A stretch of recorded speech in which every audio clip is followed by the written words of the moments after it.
Since being thrown out of the Windsor estate, the police have arrested becoming the first Andrew Irish person Mountbatten to win Windsor. Best It's Actress for her role in Hamlet. extraordinary revelation and development on this story involving the Epstein files and all the allegations that have been swirling around about Andrew over the many years, from Virginia Giuffre, now sadly deceased, and since then, and certainly what's been contained in the Epstein files as released in the last few weeks. But the police have arrived at Sandringham Estate this morning, the housekeeping mess that we left in this world we're handing off to them. Michael B. Jordan won Best Actor for Sinners, and K-pop Demon Hunters got he has Best been Original Song. arrested Donald by Trump's the police. accused Of course, Sir Keir the Starmer of being brother reluctant the to put current his king, aircraft the carrier in second son harm's of way our late as he Queen demands 7 Elizabeth. countries This is an send extraordinary ships development. to keep Those the of us key have been shipping talking an routes awful lot open. about establishment cover-ups and lack of, shall we say, interest by the police in what are very, very serious allegations against Andrew.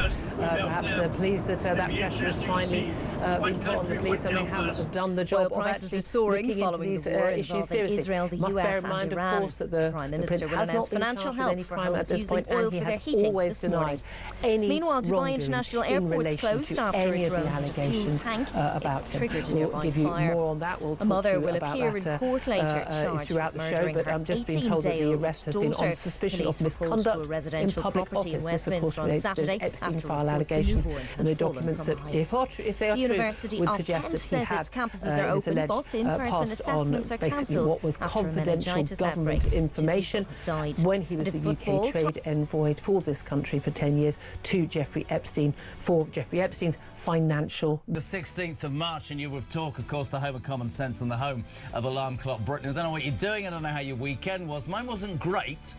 Kids had their jabs on Friday, so I've got a buggered ankle, and I've spent yesterday hobbling around clearing up sick. So being here is an absolute joy. I don't know what you're doing. You're just returning from the night shift, trying to get the kids ready, just struggling out of bed, already in the traffic jam. This show is about you and your views of the news. 0344 499 1000. It's the only number you need, by the way. Tommy here. Damien's gone AWOL, probably at some dodgy party somewhere. Anyway, listen, leave a voice note for Christian. He's got this thing in his head. He likes them early. No comment. 0344. He's changed, by the way. For Mother's Day, took his 2-year-old daughter to a restaurant in Belgravia, for Christ's sake. Mine got chicken nuggets and threw it all up. 0344 499 1000. Text to 87222. In a minute, the First Lady of Talk, Poppy Coburn, will be here. But I just want to lay out what's been going on, because a lot has been going on. Let's start with Starmer, because genuinely I mean this. I would love to come in here one day when actually, I'm just going to say good morning, Pops. How are you? I'm doing good. I said you look lovely today, and she went, that's because they put makeup on me. They've hidden my dark eye circles, you know, it's like a facelift in a bottle. You look very fresh. Oh, yeah. It's We're all like the fake. It's all breakfast fake. equivalent of Eamon and Anthea in the old days. No. No. Not really. No. Not happening? No. Too young for that. Too young. Listen, can we talk, Stummer? Because genuinely, you know this about me. I want to come in one day. Look at her face. I want to come in one day and just be like, yes. He's gone. No, well, yes, probably. Or just doesn't know. I mean, tell me if I'm getting this wrong. Love him or loathe him.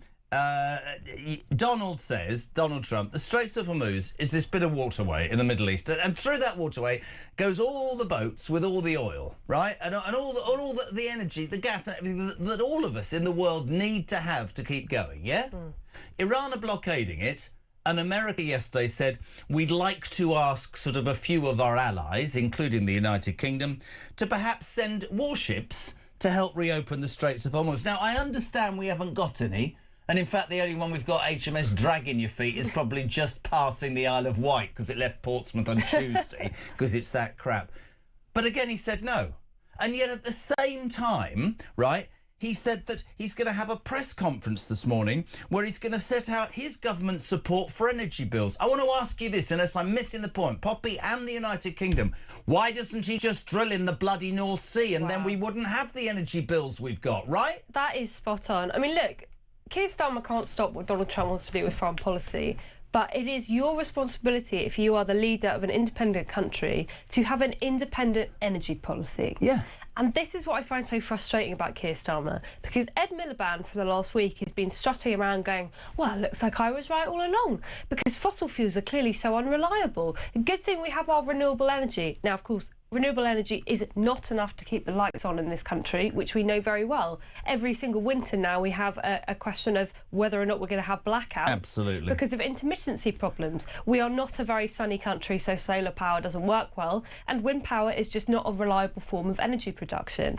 So what do? When there's an emergency situation where the oil price is spiralling around the world and demand is shot up from everyone, why do we not go to the North Sea when we know that's what it's there for, even if you don't want to use it all the time? But it's Surely like for an emergency but it's like a situation. deposit in the bank. So yesterday, Trevor Phillips, Ed Millipede, whose eco-crusade, by the way, has been dubbed a monumental act of political self-harm, here, in The Guardian. This is him being asked by Trevor Phillips on Sky about North Sea drilling. Take it away.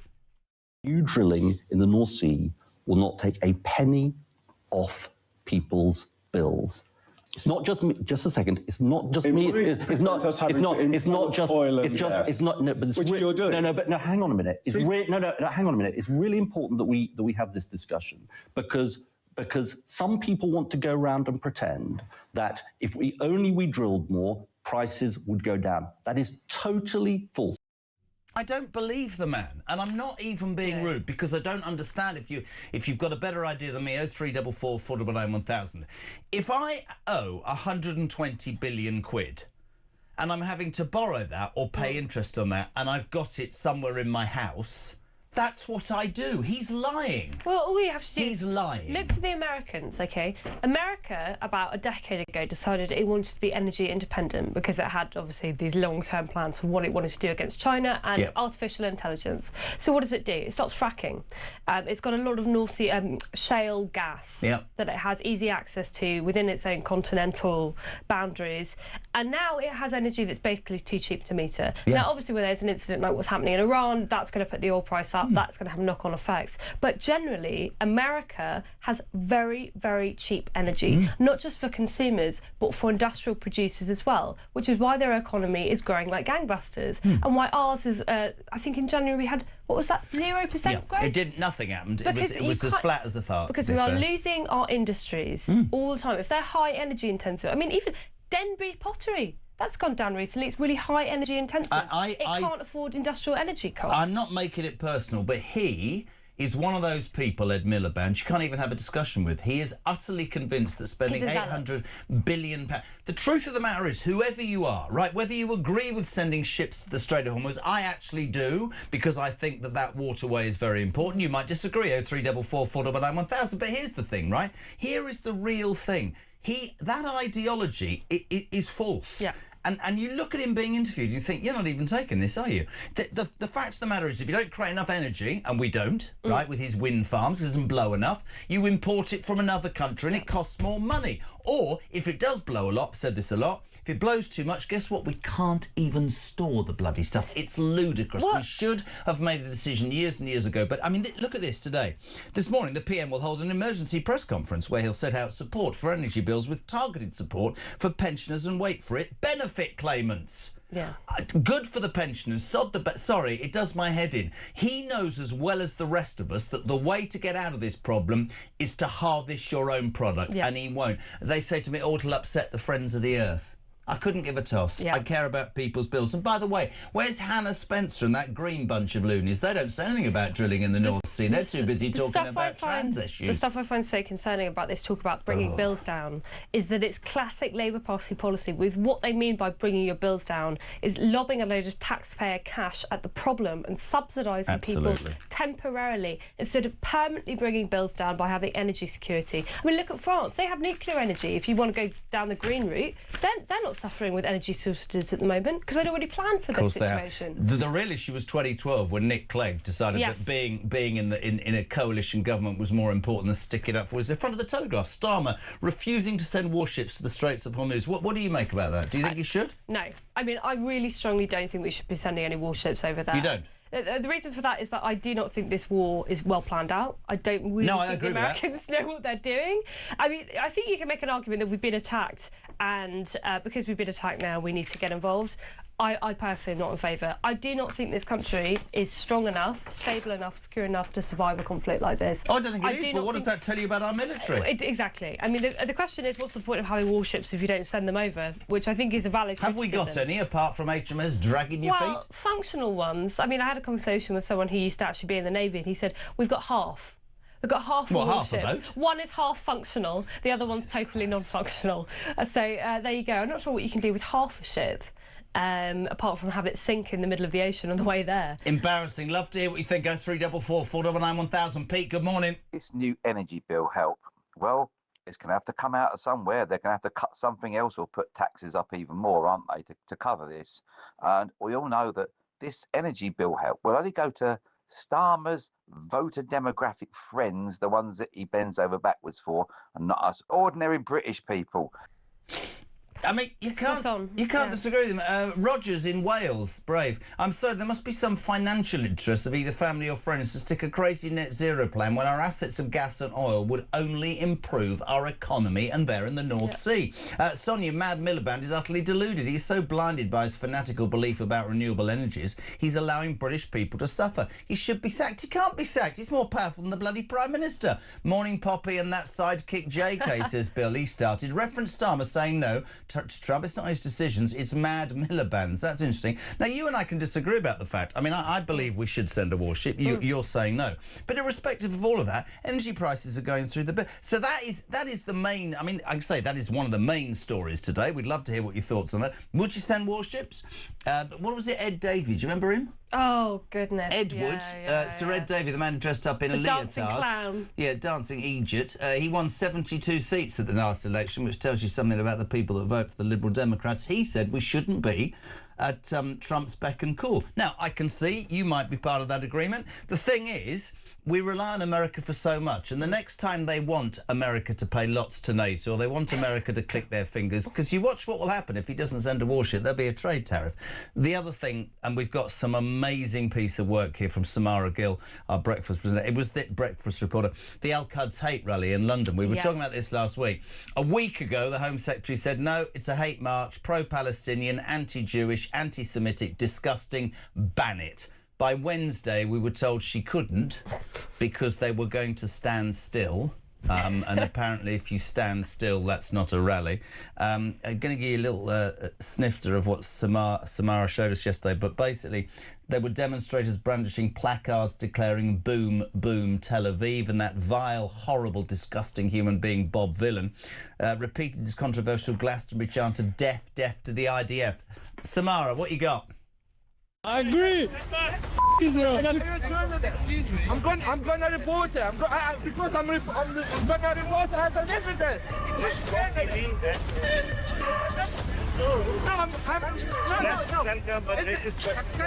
We've got someone getting taken into the back of a van there. We've got people now surrounding. They've broken out of the static protest, kicking off over there. We've got an arrest taking place.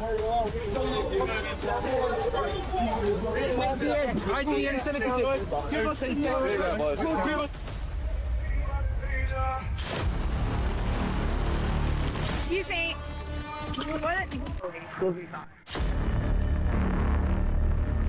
So people with hello, she's swearing. People with pictures of the Ayatollah Khomeini, complete support. People burning Jewish flags. People, Bob Villan repeating his controversial Glastonbury chant, death, death to the IDF. This is on the streets of the United Kingdom, and this morning, pathetic, this does my head in, the Met Police say they are now investigating. They should have dragged those people off that street. You know this. Do you know?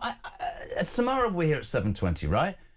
It's so one way, isn't it? Can you imagine? You can't walk with a British flag. If you walk with a Union Jack or a St George, you'd have been in that police van and in the nick by now. Why are we kissing the backside of this terrible stuff? My question is, why are these people here? Why have we got pro-Iranian regime people living in London? Well, why do you think? Well, open there you go. borders, probably. Well, I'm sure they'd probably come over here as refugees and we've given them, granted them asylum, despite the fact they support the regime.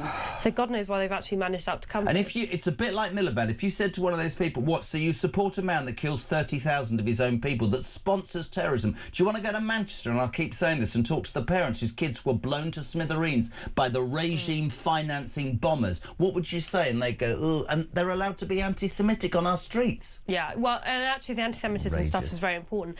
You could see as part of a video of that package, there was a sign that said World War Epstein. I know a reporter who was there yesterday and was saying that it was just absolutely covered in posters and signs that were linking it to Jeffrey Epstein and Jewish well control. I mean, it's really nasty conspiratorial stuff, and of course the police just stand there. I swear to God, I will stick up for the Jewish community from now to the end of my broadcasting day. It just infuriates me. I've said it again and again. I don't like any form of racism, but why in the name of God are they allowed to? Can you imagine if somebody set fire to a Palestinian flag or somebody? I mean, it's disgusting. They'd be attacked. They'd be attacked. What is happening? Genuinely, I know I sound like my dad who's dead. What is happening to our country, seriously, that there's no balance, that common sense and fairness has gone out the window, that's allowed? I'd have sent the police and I'd have rounded them people up and put them in the nick. Well, I think it's soft touch. That's the problem. It's soft touch Britain. The only positive, I think, that's come out of that rally, march, whatever you want to call it, is that across the river there was a counter demo, and the counter demo was made up of people shouting out, you know, the Khomeini's dead, up the Shah, and they were dancing, they were laughing, and they were mocking these idiots. And I do think that's quite wonderful. Well, there are a lot of them.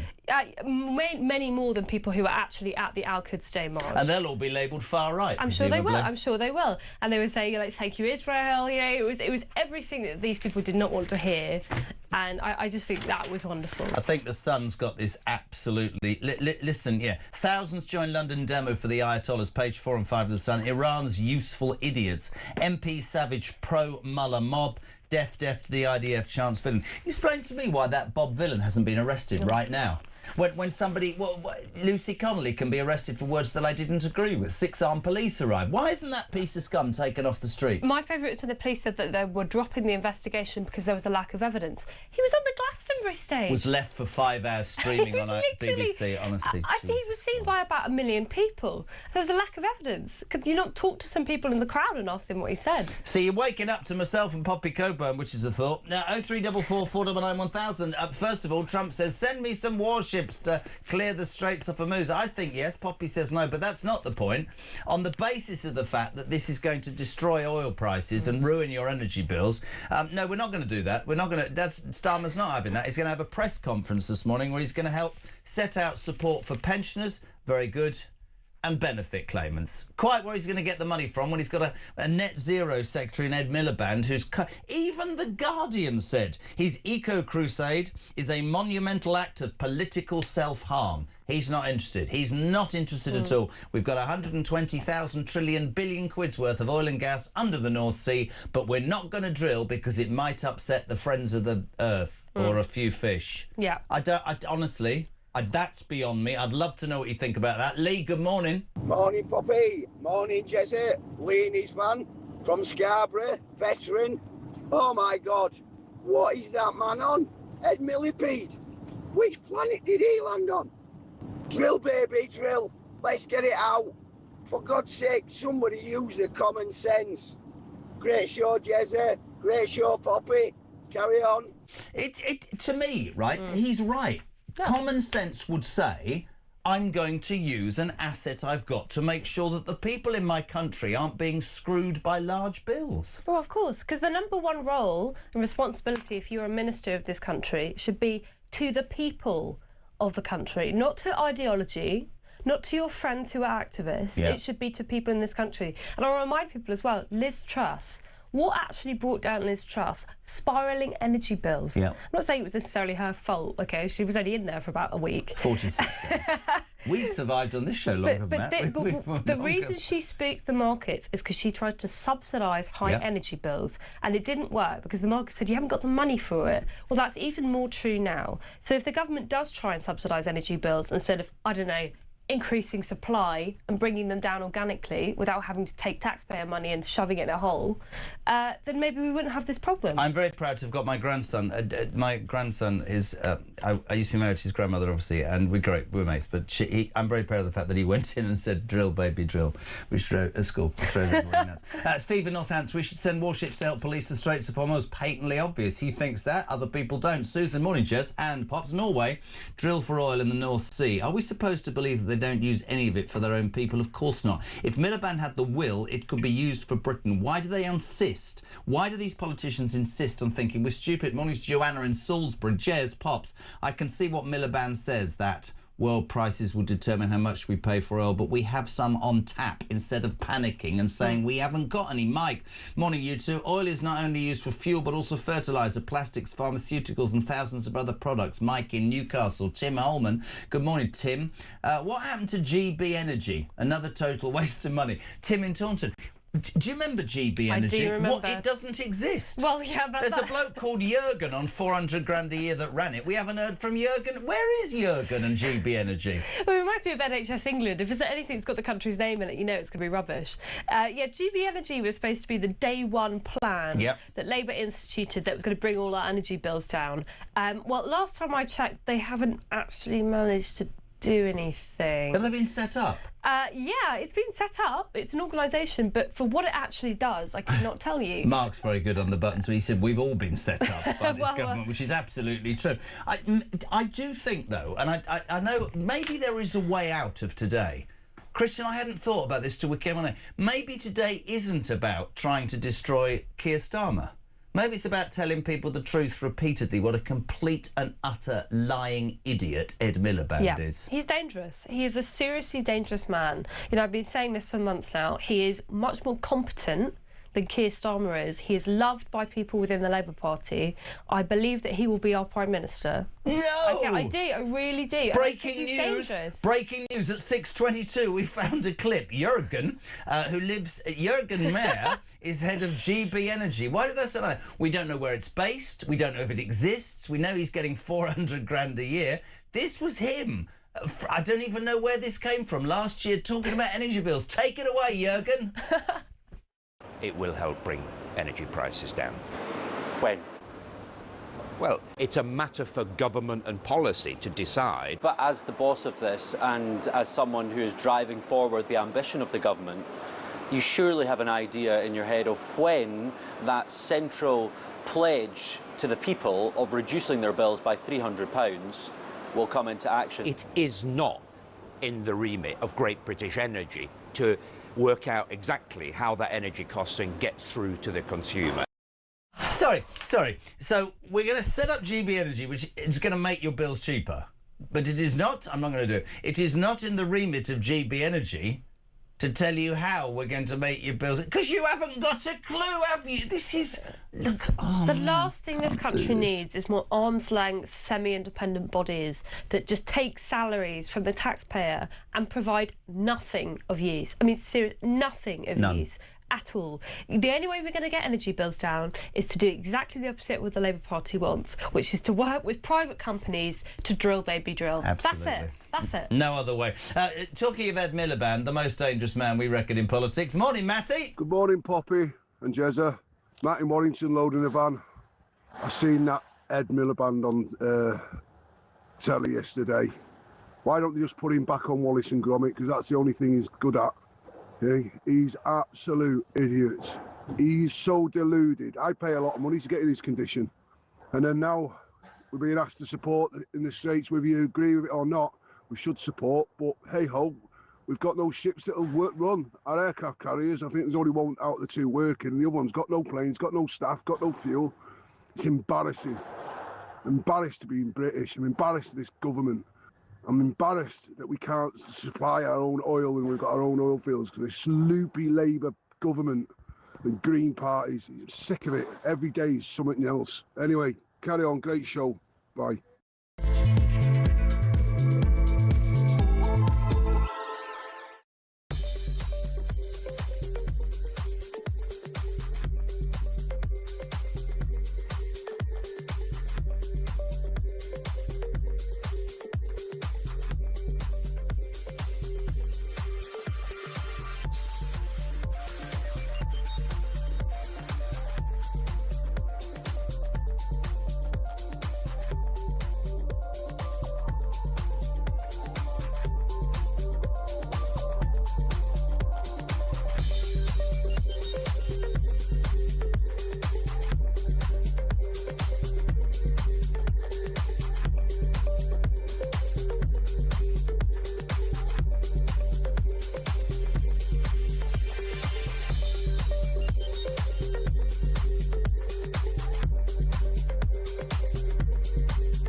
free movement thing is obviously not ideal, because at the moment we need to be strengthening our borders, not weakening them. But in military terms, we do need a better relationship with the EU. There is no real opposition in Iran, so no one's going to be rising up anytime soon without some help. And President Trump, we can see, is now asking for help from Europe in dealing with this situation, particularly the UK for help. And we're not going to be able to do this unless we are co-joined in some meaningful way militarily with the EU. Across the UK, on DAB+, on YouTube, on your mobile, and on your side. This is Talk. Welcome back, 6:28. It is Monday morning, the 16th of March. You're very welcome. This is Talk Breakfast, the home of common sense and the home of Alarm Clock Brits. Jez and Pops looking at the papers, and listen, whatever you're waking up to, there's two main stories in town. We're not apparently going to send any ships to the Straits of Hormuz because we haven't got any and we don't want to get involved, apparently. But oil prices are spiking, which means your energy prices, which were going to come down, are spiking. And before you fall for the BS that this government will undoubtedly throw out, which is your energy bills are going up because of none of this has been going on for ages, and nobody with a straight brain cannot understand why, when you've got liquid gold under the North Sea, this net zero madness needs to be given up. We need to drill and we need to pay for our own things. The other thing is that Al-Quds rally yesterday in London, a hate rally, and people setting fire to Jewish flags, placards saying boom, boom, Tel Aviv. That horrible Bob Villan who at Glastonbury was death to the IDF, allowed to do it again, and the police are looking into it. Should drab these scumbags off the streets. I'm going to say good morning to Liam, because he's been kind enough to send a voice note, but this is entirely how not to do a voice note, in that his sat-nav appears in the middle of it, his hands-free, and it's but we'll play it, but this is an example of how not to record one, but we love you for taking part, Lee. Morning, Jeremy. Liam from Kent. Let's be honest, Winston Churchill stopped the Germans, Margaret Thatcher wouldn't have the Argentinians kicking off, and Keir Starmer's doing the complete opposite to street, because let's be honest, no one's meant after to haulage in the 1.4 street. miles, take the exit 17. And let's be honest, no lorries, no livelihoods for people. I love that. That's how not to, but nice of him to be involved. Pops, there's another, people will keep throwing that. Morning. Nice to see you, Poppy. Is it bring your granddad to work day? Wow. GB Energy is allegedly based in Aberdeen, but I've never seen it, nor anybody I know, says James in Aberdeen. This is GB Energy. Michael, stop saying we should send warships, Jez. We don't have any ships, tanks, heavy artillery or troops. 50% of our troops are unfit to fight. Italy is better armed. If you tell me Luxembourg is, I think I'll give up. Will someone please tell Mad Miliband and co that no matter what they do, it's too late, says Maggie in London. The thing is, Mags, genuinely these people won't listen. But Pete has an amazing idea this morning. You know, HMS Dragon, our only warship, took quite a while to leave. Why didn't we pack it full of Iranian illegal migrants? As we've got no bombs. And seriously, and just take them home. OK, no, I've got an alternative idea. That's a great idea. I've got an alternative idea for you. How about, instead of sending a warship, because clearly that's not working out, we get some of the dinghies that have arrived at Dover and we send them instead. That's brilliant, right, surely? I think you and I could run this government, do you not think? Now, there's a couple of stories. We keep those two. The Al-Quds rally, we've got that great piece from Samara later, and also your thoughts on the energy crisis, and really, really happy. But there's two stories as well that really, really need talking about. The first is on page 12 of the Mail. Poppy is chomping at the bit. The Guardian has been accused of anti-Semitism when it described the opening of a Gales Bakery as an act of heavy-handed high street aggression against a Palestinian cafe nearby. Gales, many, many moons ago, was set up by an Israeli, right? Yes. We've now got to the point where this country's left-wing newspaper, if a Gales Bakery gets set up because it's got Jewish connections, Israeli connections, apparently that's anti-Semitic. But not a word by the bloody Guardian about people in the high streets of London yesterday burning flags, burning Israeli flags and shouting death, death to the IDF. Can't have it. Just unbelievable. It is an incredibly weird story. I read it and my jaw was hanging open. I was like, why would anyone write this, and how did the newspaper print it? It is outrageous. I mean, so there's this Palestinian-owned cafe on this road, and there have been protests outside of a Gales which opened up. Now, of course, it's lunatics that have spare time to protest outside of a Gales, which is not owned by an Israeli. It may have been founded by one, but it's not owned by one. The connection is apparently that its financial backer, Bain Capital, has also invested in Israel at some point, which is pretty tenuous, I think you would agree. But what people's contention is, well, what else do you think about Gales? You think, well, this is a Jewish bakery, okay, that serves Jewish bread. It was founded by an Israeli. Is there some kind of conflation going on? What, so you can't have a Jewish cafe next to a Palestinian cafe? We've all got to all protest about that. It's incredibly, incredibly bizarre. And I don't know why on earth they would give any air or even an idea of support to these nutty protesters. But that's the point, and people will say you're saying that because, you know, you're to the right and whatever. The Guardian, that's a let's call it out for what it is. Was it Sam Lawley and William? I think it's an appalling piece of journalism. No, I think it's appalling. I mean, seriously, I think anyone, regardless of where they are on the political spectrum, that is enough of a loser to go to a protest outside of a cafe when people are trying to eat their croissants. How many people now, do you think, genuinely using that as an example, believe anything that they say, or they're just jumping on the bandwagon? I think it's jumping on the bandwagon. I think some people have too much time on their hands. I hear it all the time, the boycott. This is supposed to be the Palestinian boycott of Israeli-connected businesses. Apparently Starbucks, McDonald's. The reason to boycott these businesses, by the way, is that they have branches in Israel. It's that tenuous. It is that tenuous. These people have too much time. I'll be delighted they'll be boycotting this then, because I should stick up for my Jewish friends from now to the end of bleeding time, because I think it's disgusting. And none of those people that jump up and down and say we need to be a fairer society, and it's absolutely wrong, they're all right to protest simply because you're born Jewish. You can have your flag things, you can have your children abused. Absolutely outrageous. Good morning, Jez. The news now is so relentless and depressing, it's literally making me ill. I have this morning cancelled my membership with Reform and joined Restore UK. I truly believe it's the only way. As a small business, I am being destroyed. I'm watching the UK being ripped apart, and I really can't listen anymore. Thank you for giving a voice to hard-working Brits. You are a genuine presenter who cares. Helen in London. It's hard for many people, small businesses. And just in case you thought that I wasn't on one this morning, because it was calm when I arrived, I have my wife's made lovely banana bread. Everything's fine. Do you want a piece of a banana bread? I love banana bread. Oh, I'll get you a bit in the next. It's very good, the banana bread. Good thing. The RSPCA. Just going to start moving my head, because there's one thing I was taught when you started out in radio, to be very careful if you criticise anybody who loves animals. The RSPCA has suggested that rats, pigeons and seagulls should feature on banknotes instead of Sir Winston Churchill. I mean, that really is... We will fight the rats on the beaches. What? Yeah, I mean, does anyone think they're going to have a sense of great national pride? I hate this idea in the first place, by the way. I don't think we should have animals and banknotes. I think it makes us look silly, like we're doing Monopoly money.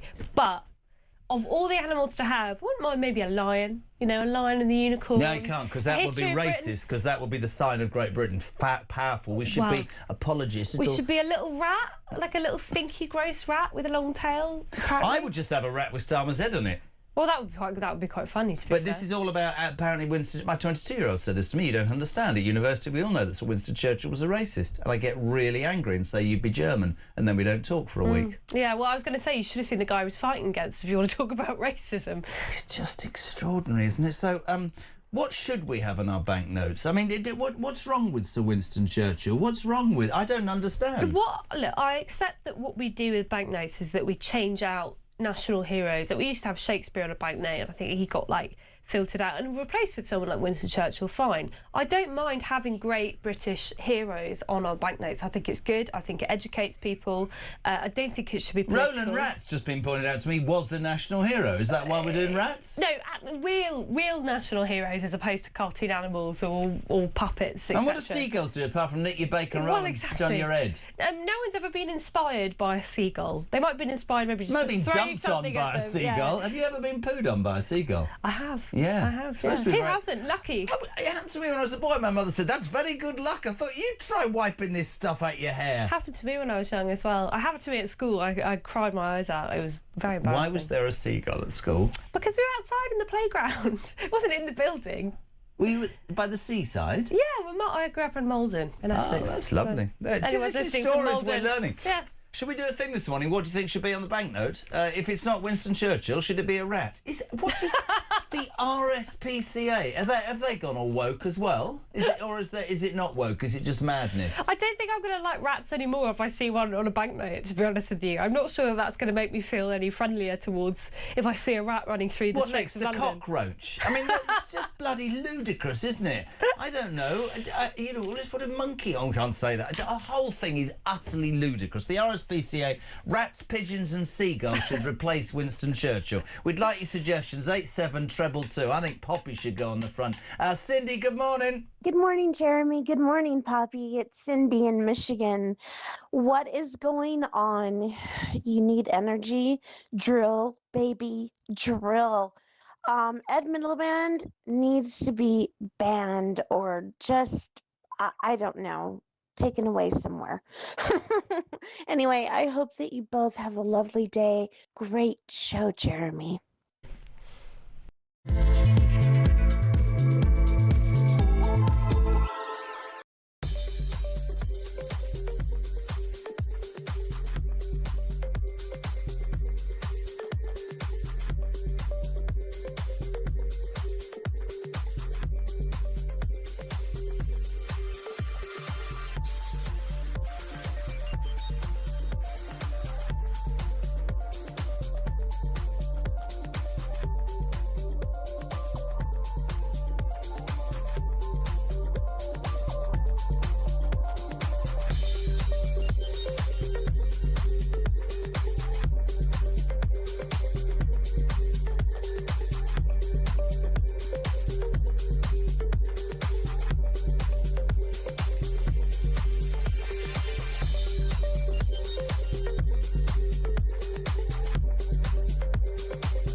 Across the UK, on DAB+, on YouTube, on your mobile, and on your side.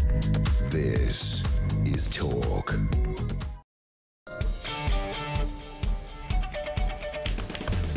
Welcome back, 20 to 7. You were told breakfast. It's the home of common sense and the home of alarm clock Brits. And the wonderful Poppy Coburn is here. You're waking up to news that it's OK for the Al-Quds static march to happen yesterday and people to burn Israeli flags and have placards sticking up for a man who sponsored terrorism, and the police just stood by and did nothing. We salute the others across the river, though, who were calling them what they are. Keir Starmer refusing to send warships to help reopen the Straits of Hormuz. So opened up a whole debate about the energy prices.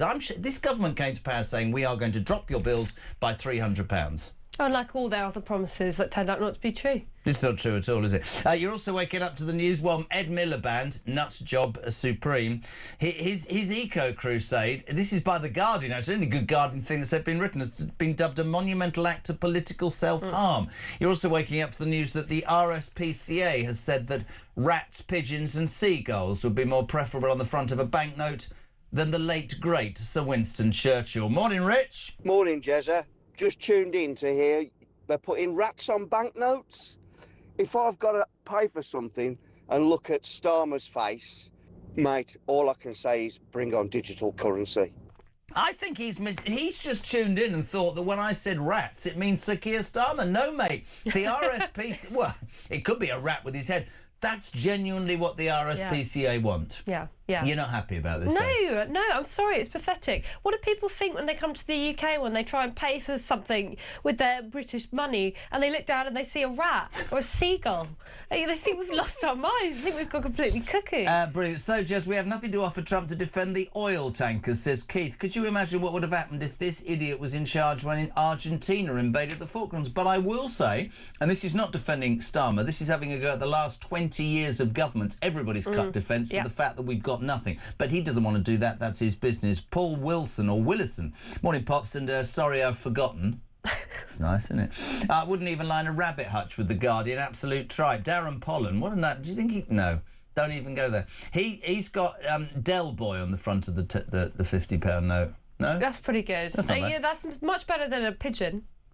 Oh, yes, Margaret says, I'd rather have wildlife on a banknote instead of Mayor Khan. Is Sadiq Khan going to be on the front No. of it? No. If Sadiq Khan tries to go to banknote, we're going to have to riot. I think the note should feature Jeremy Poppy and also that Isabel Oakeshott too. I bet Tice would love collecting the Isabel ones. Where's that? Jesus Christ. Where's that come from? Richard's not known to have a few quid, is he? Jez, you missed the point completely, this RSPCA announcement. Rats, pigeons and seagulls are vermin. Did you miss this? Maybe this is an early April Fool. Great show, Johnny from up north. Turn right at Aberdeen. Hello, Jez and Poppy, says Crystal. Let's make everybody happy. How about Winston Churchill stroking a cat? Get your head out of the gutter, Kyle. Winston, it's like the Bond film, isn't it? Mr. Bond, we'll see you now. Do you like that? Well, see, I had a great animal... that with me, Anne? I had a great animal-themed one. I thought it should have been that awful lefty lawyer, Jolyon Magnum, with his kimono and his cricket bat hitting the fox. Do you remember that famous story? Yes, that's brilliant. That's one of my favourites. So what do you make of it all, my friends? Banknotes, I'm not missing the point at all. The RSPCA, they might be vermin, rats, pigeons and seagulls, but what should we not be... This is all part of, surely, if we're being honest, we're not allowed to be nationalistic and proud of this country and what we've achieved and all those sorts of things. We've turned into a bunch of sad apologists. The other story, which is awful, and we're going to keep doing it, The Guardian has been accused of using anti-Semitic tropes to describe the opening of a Gales bakery as an act of heavy-handed high street aggression against a Palestinian cafe that's down the road. Yeah, I mean, this story is just absolutely ridiculous. I wonder if it was a slow news day for them at The Guardian that they decided to send a reporter out to investigate. Are you a bit like I am? Like, there's about as much chance of me ever working for the BBC as there is of me, you know, I don't know. I'm going to say something wrong. None of it makes any sense. No. Something tells me I wouldn't really get through the job interview stage. I was a bit like that with the BBC. Yeah. I once met somebody from BBC and he looked at me as if I'd gone into his house on Christmas Day and hit his kids in the face. Honestly, it was unbelievable. Sarah Bird... Now, she might well have an eye. If we have to replace Churchill now, how about bringing back our late Queen? I don't think that's going to work, Sarah. I think a lot of people are up in arms, unfortunately, about the royals. More of that coming up, by the way. There's been loads of stuff in just to take Rupert Bell. Have we got Belly out of bed? Nice. Good morning, JK. Absolutely bloody furious again. I seriously don't know how much more we can take if Stalin and his utterly stupid and humiliating Labour Party continue to rule us. He is isolating us from our allies. Rachel Thieves is lying that all is rosy when we're skint.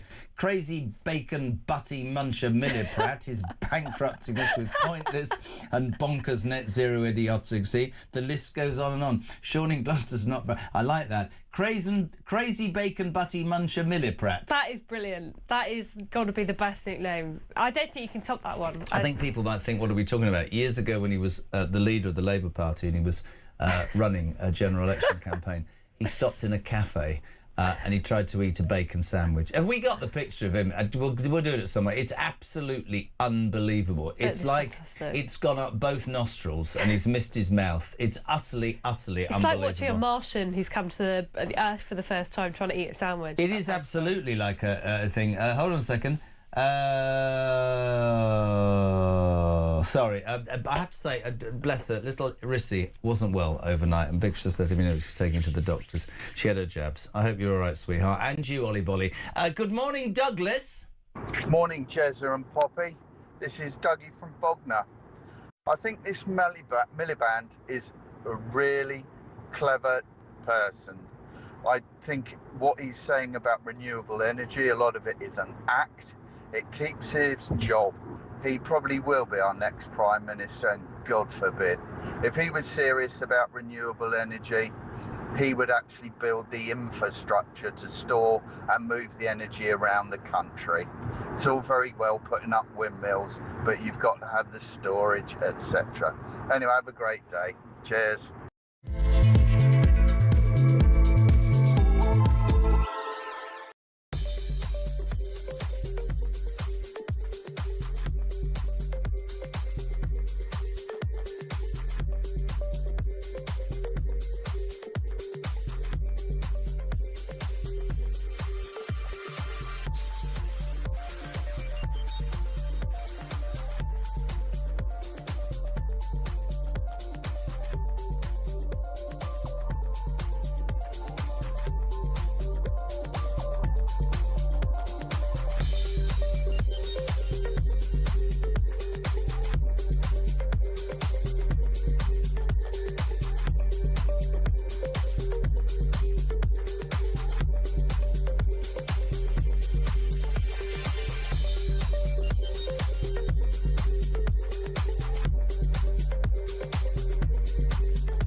Spanish people are not being able to have children because there is a huge burden on them to pay huge taxes. There are low salaries, so it's very difficult. They can't buy a house or an apartment.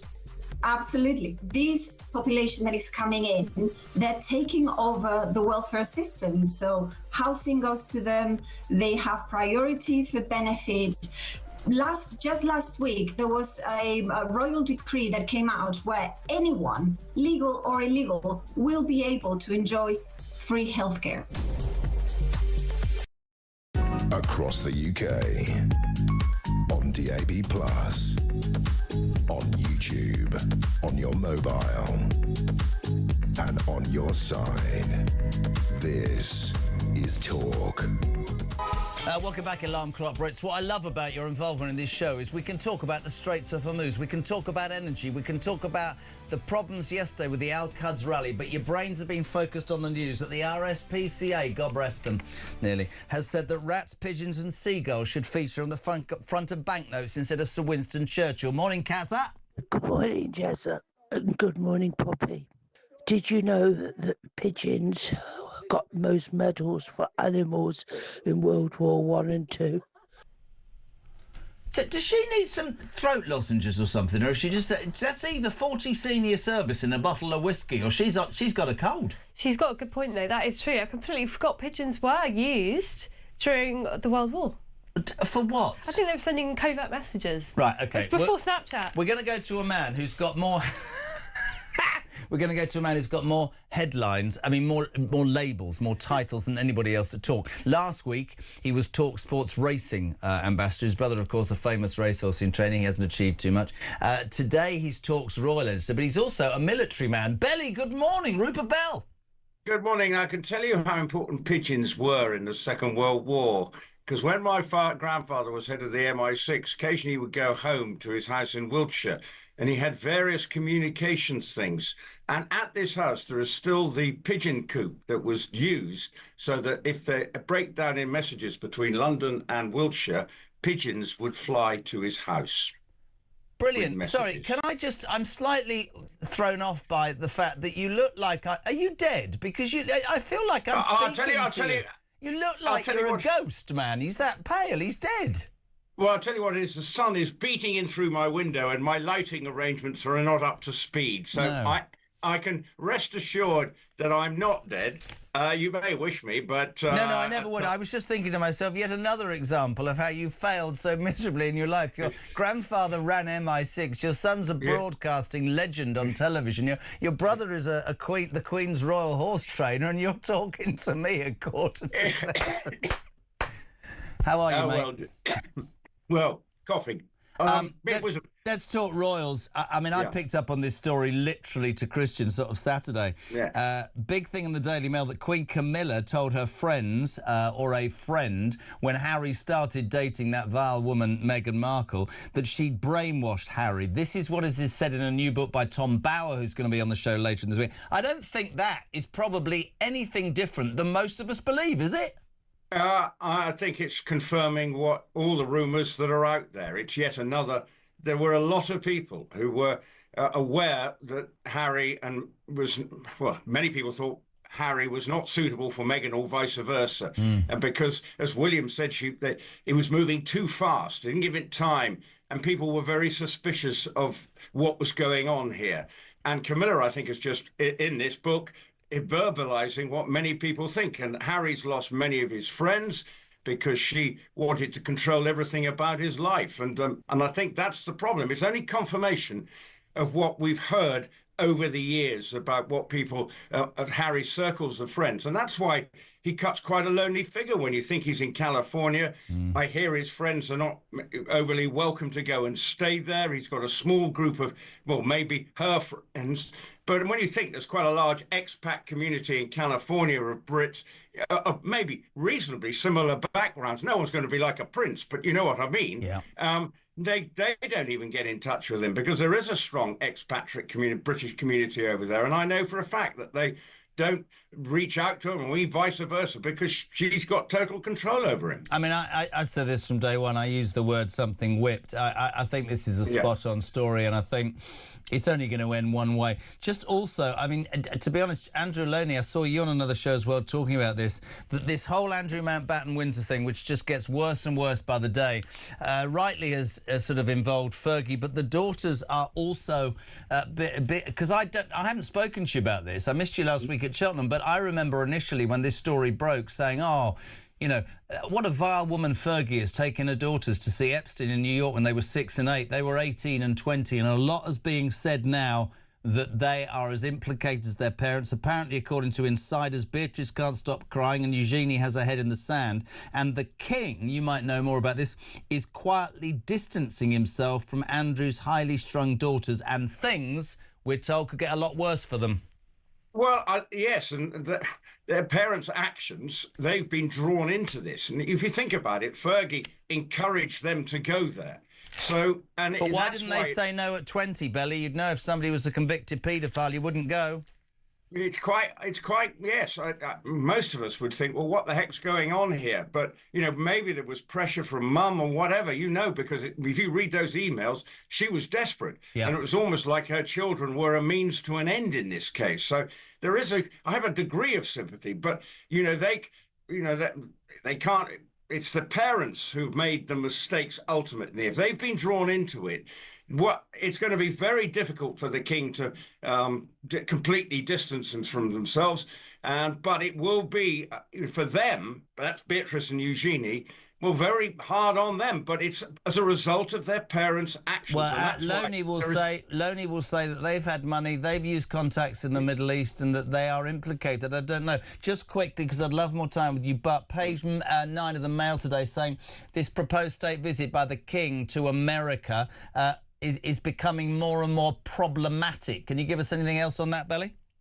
I think that it is, because for Trump is now trying to say all the NATO allies want support. It's getting very political now, and people are standing away from, and certainly in Europe, of what's going on with America and Iran. And so for the King to go there, and we don't know how this whole thing is going to play out. And if it's still going on and we're not at the forefront of helping Trump, then it's going to be a very uneasy visit. So while they are, it's on the main reason for going is celebrating 250 years of American independence. But at the moment, the political tensions between Whitehall and Washington are pretty intense, and the King may be told, I'd rather you not go there because of the political, because that's part of the process, is the soft politics of the King. And I would suggest Keir Starmer and his government wouldn't necessarily want him to be going there. But it remains to be seen whether that will be the case. Short and sweet, a bit like yours and my career compared to the rest of your family and mine. But it's always great to have you on. Do you want to say good morning to Poppy? Have you met Rupert Bell? I haven't.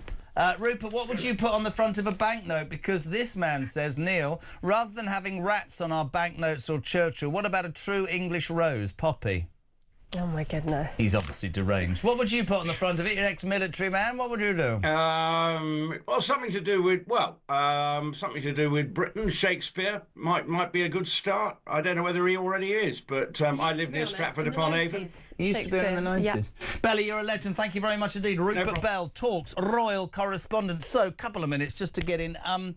Yesterday, the Al-Quds rally, absolutely outrageous. Yeah. Yeah, it's a joke. First of all, the fact it wasn't even a rally or a march, it was a stationary protest. But it's okay for Bob Villan to go death, death, and for people to go boom, boom, Tel Aviv and burn Jewish flags. And the police, the Met Police, are investigating. Do you, like me, think they should have actually arrested these people on the spot? Well, what's the point of investigating? Well, we got it on video and they probably heard them say it. What is the point of them always saying this stuff? Great piece at 7:20, by the way. Don't go anywhere. Samara Gill was down there for us. Starmer refusing to send warships to the Straits of Hormuz. We disagree on that, but it does beg the whole question about energy, which is we've got it under the North Sea. We're about to see massive spikes in our energy bills because of the oil prices. But the truth of the matter is, and this is what they will do, especially Ed Miliband, he will say, your energy prices are screwed because of the war. It started long before that, didn't it? Yeah, it did. It did. This is, unfortunately, this is what happens when there's no planning from successive governments for years and years and years. They kick the can down the road. And now we're stuck with Ed Miliband, who, as you pointed out, he is more secure in his position than anyone else in that cabinet at the moment. Good morning, Jez and Poppy. I'd be happy with a British Bulldog on a banknote as long as it's wearing a top hat, a monocle and smoking a cigar, says Alan. Can you imagine the outrage? The Churchill from the adverts. Do you know my pet? Hey, Jess. Do I look like a Jess? Don't say a word. On banknotes, we should have our Poppy on them. I think she should be on the £20 banknote. Thank Richie in mid-Sussex. Oh, very nice. You should respond and say, why am I not good enough to be on the old nifty then, the old 50? What's the matter with you, Richie? Listen, thank you so much. Have I got to wait till Thursday for you to come back? Needy, I'm afraid. Have a great week. Thank you very much indeed. The wonderful Poppy Coburn, Deputy Content Editor at the Daily Telegraph. Mondays and Thursdays on Talk Breakfast, almost 7. We are coming back with Brendan O'Neill, that bit from Samara, who was at that Al-Quds march yesterday. We'll talk net zero, and Elon Levy as well will join us in the next hour. 0344 499 1000. Text to 87222. Do please start your message with the word talk. News at 7 is next on Talk Breakfast.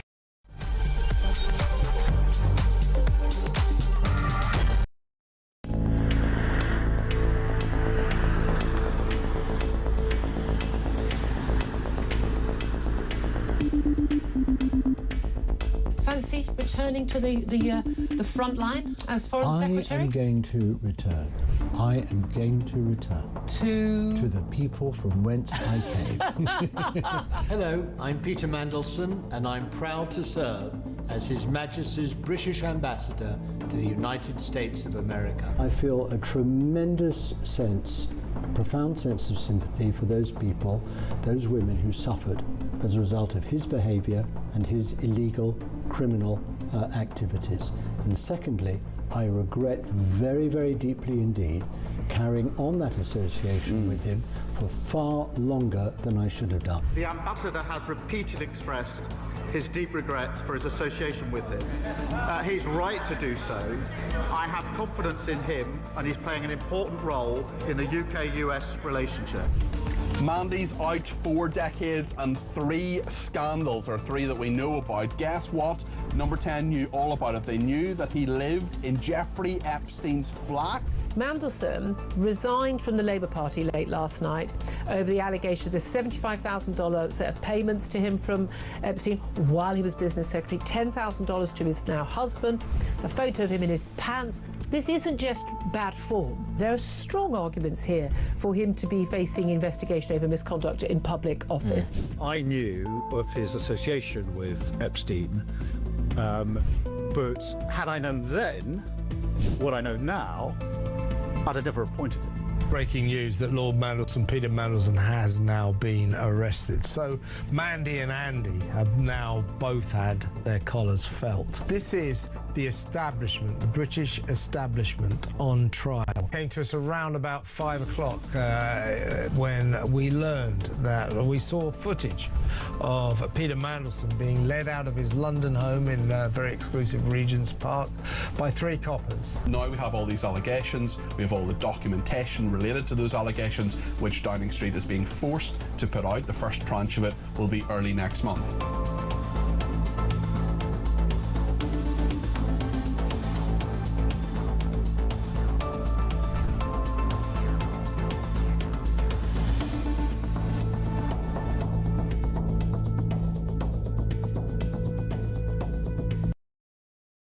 Across the UK, on DAB+, on YouTube, on your mobile, and on your side.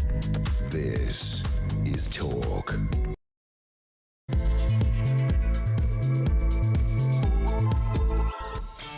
A very good morning, just gone 7 o'clock. We're live across the United Kingdom. This is Talk Breakfast. JK here until 10. It's the home of common sense. It is, of course, the home of the alarm clock Brits. What are you waking up to this Monday morning? You're waking up to the news that Keir Starmer is refusing to send warships to help reopen the Straits of Hormuz. Donald Trump last night saying the 7 main allies should help him. We don't want to. That's Starmer's position. It maybe is yours. We don't even have any bloody warships anyway. But, you know, I did make the point, and I'll make it again. The next time we expect America to pay lots of billions of pounds into NATO or click their fingers and get their help, it might be different. But that's a view.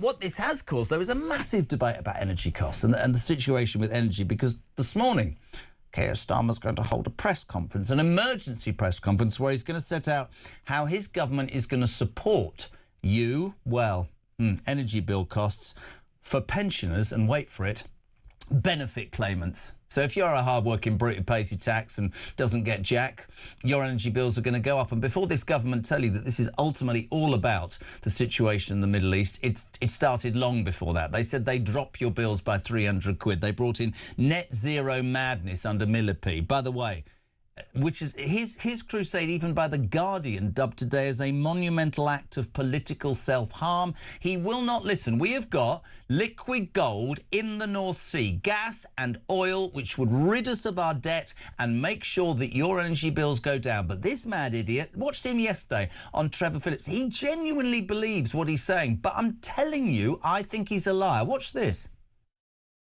New drilling in the North Sea will not take a penny off people's bills. It's not just me. Just a second. It's not just me. It's not just.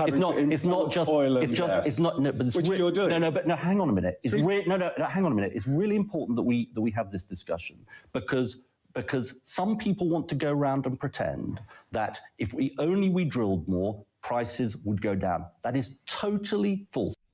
But it's not totally false, because the truth is you have the wind farms, which means that you create it that way, but it doesn't blow enough. So then you have to import it, Miliband, probably from Norway or from a different European country, and it costs more because that's how they make money, despite the fact they've taken it out of the North Sea like we won't. And then if it does blow too much, guess what? We can't solve it. We can't save it. We can't turn the machine. It's a joke. It doesn't work. We are 20 years behind everybody else. Listen to this. Jez, Pops, great show. No one is talking about the disgusting prices of heating oil. We paid 295 quid for our heating oil in October. Just checked on topping up, and the cheapest price for the same amount today is nigh on 695 quid. This is absolutely disgusting. I don't know where these companies think you can find this extra money from. I'm seriously at the end of my tether. Says, of course, Linda in Deal. There's your point. He's going to stand up and he's going to talk about pensions. Good. Benefit claimants. What about the hard-working Brit? You're also waking up to the news yesterday. You know that rally in London, the Al-Quds hate rally, that they couldn't ban because nobody was going to move. Great piece in about 20 minutes with Samara Gill. Our reporter went down there. But it seems that people had placards saying "Boom, boom, Tel Aviv." They were burning Israeli flags. And Bob Villan, you remember that scumbag from Glastonbury? He was rushing around going death, death to the IDF. And what do the Met Police do? Oh, we're going to talk about it and investigate it. Drag them off the streets, for Christ's sake. And while I'm on one, sorry about this, this is even worse. The RSPCA this morning saying that rats, pigeons and seagulls should feature on the front of banknotes instead of that odious human being, Sir Winston Churchill. I think I've woken up again to a country I don't recognise. Morning, Dazza. Morning, Jezza. Darren working over there in Holland. I don't think it really matters what animal you put on the banknotes, does it? Nobody's ever going to see them anyway. Ain't nobody got any money anymore. Anyway, have a nice rest of your day. Ta-da. Yeah, I'm sure I will. Damien in Nottingham says, debt crisis solved, Jez. Breaking news. Put Keir Starmer on the front of our banknotes. No one will want to use his money, and then everybody will have more money and the world will be a better place. 7:07. We say a very good morning. I love having this man on, chief political writer at Spike. Good morning to Brendan O'Neill. Good morning, Brendan. Hi, Jeremy. How you doing? Oh, I just... Oh, good. I feel like I need to go to therapy, buddy. We talk every week. I genuinely come in here, and I want some positive news. I just don't understand it. Where do you start? Where do you stand on Starmer refuses sending ships to the Straits of Hormuz to help reopen the area through which all of our oil goes? Poppy doesn't agree with it. I do. But where do you stand on this? You know, there is a discussion to be had about how much we get dragged into this war. I accept both sides. I don't think that anyone who opposes this is appeasing Iran or anything like that. But I do think the thing I'm shocked by is just the extent to which our government is sitting this crisis out. They don't seem to have anything worthwhile to contribute, anything worthwhile to say. They don't want to take any action whatsoever, even though the Islamic Republic is clearly an enemy of the United Kingdom, just like it is an enemy of the Western world. And they're just not taking action or speaking clearly or telling us where they stand. So I think their refusal to do anything to assist in the Straits of Hormuz is probably indicative of a cowardly approach more broadly to this conflict. They don't seem to realize what's at stake, which is the future of Iran, the future of energy, and the future of Israel, and they're not taking a serious role at all.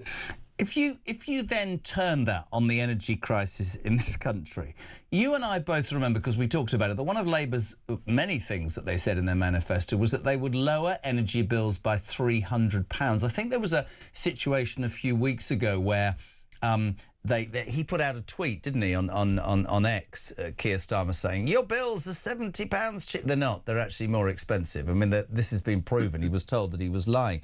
I don't understand, and I never have been able to, this whole Ed Miliband eco-crusade, which was today, even by The Guardian, described as a monumental act of political self-harm. This ideology is bankrupting our country, is making people's bills go further. I know exactly what he'll do, by the way, because I think he's a liar. He'll say that the crisis right now in Iran and the Middle East is forcing up prices. No, it's happened before. And hard-working people are suffering, and it shows no sign of getting any better. But today, Starmer's going to stand up and tell benefit claimants how they can have cheaper bills. I don't understand why we don't just drill. It's, you know, we cannot let Ed Miliband get away with saying that the war in Iran is the cause of our energy crisis. Because I'll tell you what the cause of our energy crisis is.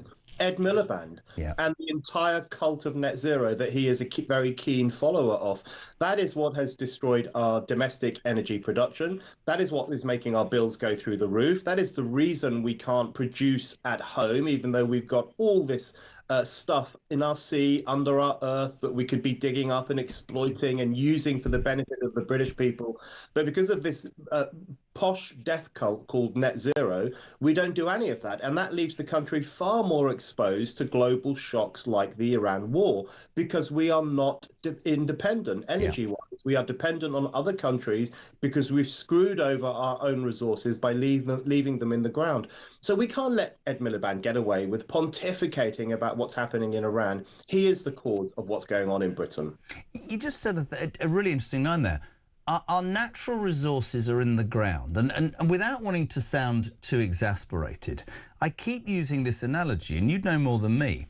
If I'm 120 billion in debt and I'm really struggling to service the interest on that, and in my house somewhere in the attic I've got that money, why does he want to leave this in the ground? Is it environmental? Is it ideological? Because it doesn't, if you think about it, it doesn't make fiscal sense at all. And you look at him and you think, forgetting the insults, because I think he's very dangerous, you think, so what, you're happy to bankrupt this country still further because by that time you'll have retired with your heat pump in Doncaster and you won't be doing it anymore? Yeah, you know, it's ideological. It doesn't make sense fiscally, as you say. It also doesn't make sense environmentally. No. Because this stuff is going to still be dug up. It's just going to be done by another nation who will make money from us by doing what we should be doing. Can I absolutely want to make that point all morning. Just record what Brendan just said. Yes, for all those people who go, oh, it's a marine this and marine. No. The Norwegians are going to drill in the exact same place where we can drill, and then they're going to sell us that bloody oil for more than we would. It doesn't make sense, man. It's a scam. It's a scam that we are inflicting on ourselves. And it's horrendous because Britain is the birthplace of the Industrial Revolution. We found out how to use all these fossil fuels in order to power a whole new era of human life. And now we act so shamefaced about that. We leave our coal in the ground, we leave our oil in the sea. That, by the way, not only is that preventing us from getting all this really fruitful energy, it's also destroying thousands upon thousands of well-paying working-class jobs. I remember when the left used to say to Thatcher, keep the coal mines open, let the coal miners work, let's dig up our resources and use them for the benefit of the nation. Now they say the exact opposite. Leave it in the ground. Don't touch it. Don't give these people jobs digging for coal or digging for oil. It's a suicidal policy. It is destroying our economy, destroying our energy production. And then Miliband has the gall to blame it on a conflict that's been going on in Iran for 2 weeks. We're not buying it. Couldn't agree more. The next main news story today, I have to be really careful because I think it's completely and utterly disgusting. As you said earlier, Iran, as an Islamic nation, is no ally of Great Britain. And yet yesterday, the Al-Quds hate rally in London, which, of course, as we know, was due to be banned on Monday, but by Tuesday, apparently, if you stand still, it's OK. Thousands of pro-Iranian demonstrators gathered. And let me just play you a clip, because that vile singer Bob Vylan, who at Glastonbury shouted, death, death to the IDF, he did it again. And what did the police do? Just stood by and watched. This was yesterday. Have a watch. Death, death to the IDF. Death, death to the IDF. Death, death to the IDF. Death, death to the IDF. Death, death to the IDF. Controlling my anger, Brendan. When I see footage of patriots, whatever you want to say, in London being told by police, could you please not fly your Union Jack or your St George's Cross because it's inflammatory? Why in the name of God is that allowed to continue? What is wrong with us? You know, let's be honest, this was a hate march. Yeah. I would say this was a fascist march, because this was a group of people who were swearing allegiance to a late Ayatollah, he's dead now, who was an anti-Semite, who denied the Holocaust, who sent his proxies to murder Jews on 7th of October, who butchered thousands of his own civilians, young men and women, just 2 months ago. And here were people on the streets of London singing his praises. Just imagine if a bunch of white Brits had gathered to sing the praises of some foreign neo-Nazi or to swear allegiance to some far-right Nazi country. They would have had their heads cracked. It would be all over the front pages of the paper. People would have gone nuts. But in this case, we're supposed to turn a blind eye. And then along comes Bob Vylan into this, what I would describe as an anti-Semitic gathering. and he starts cheering for the death of Jewish soldiers. That's what death to the IDF means. It means you want soldiers of the Jewish nation, who are mostly Jewish, to be killed. You want them to die. This was an orgy of hatred on the streets of London. It was, you know, they were brandishing placards saying "Boom, boom, Tel Aviv." I mean, burning the Israeli flag. Total anti-Semitism, and the Met Police say they're now investigating after 12 arrests were made. Can I take this further? And in the news, I don't know if you just heard the news at 7. The fallout of this ideology is disgusting, and everybody knows where I stand on the Jewish friends that I've got. I don't have to agree with everything about Netanyahu, but I have Jewish friends whose lives are being ruined. Did you hear about that university study? How alarming is this? 20% of university students in this country refuse or don't want a Jewish housemate. What are we doing? What are we creating? Have you seen the story today about the Gales Bakery? I mean, The Guardian has been accused of using anti-Semitic language to describe the opening of a Gales Bakery just a few doors up from a Palestinian cafe as an act of heavy-handed high street anti-Palestination, or whatever it says here, because Gales Bakery has some links to Israel. Where do we end with this stuff? It's disgusting. And that Guardian piece actually says, you know, a broken window here, a bit of graffiti there. It's like they're making apologies for anti-Jewish pogroms. That's what people might have said after Kristallnacht. Oh, it's just a bit of broken glass. Don't get too het up about it. Don't worry about it. We now have the Guardian saying the same thing about these Israelophobic assaults on Gales just because it was founded by an Israeli woman 25 years ago or whenever it was. It's anti-Semitism, all of it. And just look at what happened in Europe and the US over the last week. Synagogues were attacked in Michigan, in Brussels, in France, in the Netherlands. We had this orgy of hatred on the streets of London at the weekend with people chanting for the death of Israelis. And now we've got people making apologies for violent attacks on cafes that just happen to have been founded by Israeli Jews.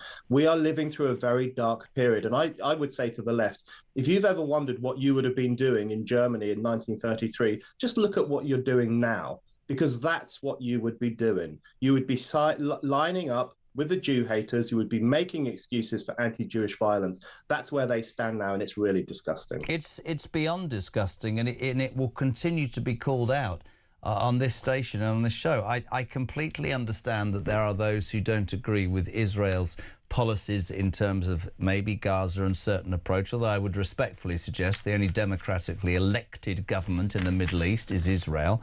And when I see people on the streets of my country waving placards supporting people, a man who sponsored global terrorism, I say it every hour, and I'll say it every hour until I'm dragged out. Go, some of those, you go and talk to the, demonstrators. You go and talk to the parents of the Manchester kids who were blown to smithereens by one of those dreadful bombs sponsored by that vile Ayatollah Khomeini. You don't have to like Donald Trump. You don't have, but these people, it is, to me, it's against everything that I believe in, and I start to worry far more than I've ever worried. We're making excuses for vile anti-Semitic hate marches, and we do nothing. We stand by and watch, and yet hurty words, you can be 6 policemen, armed policemen can arrive at your door. We've got it so wrong, and it needs to be called out.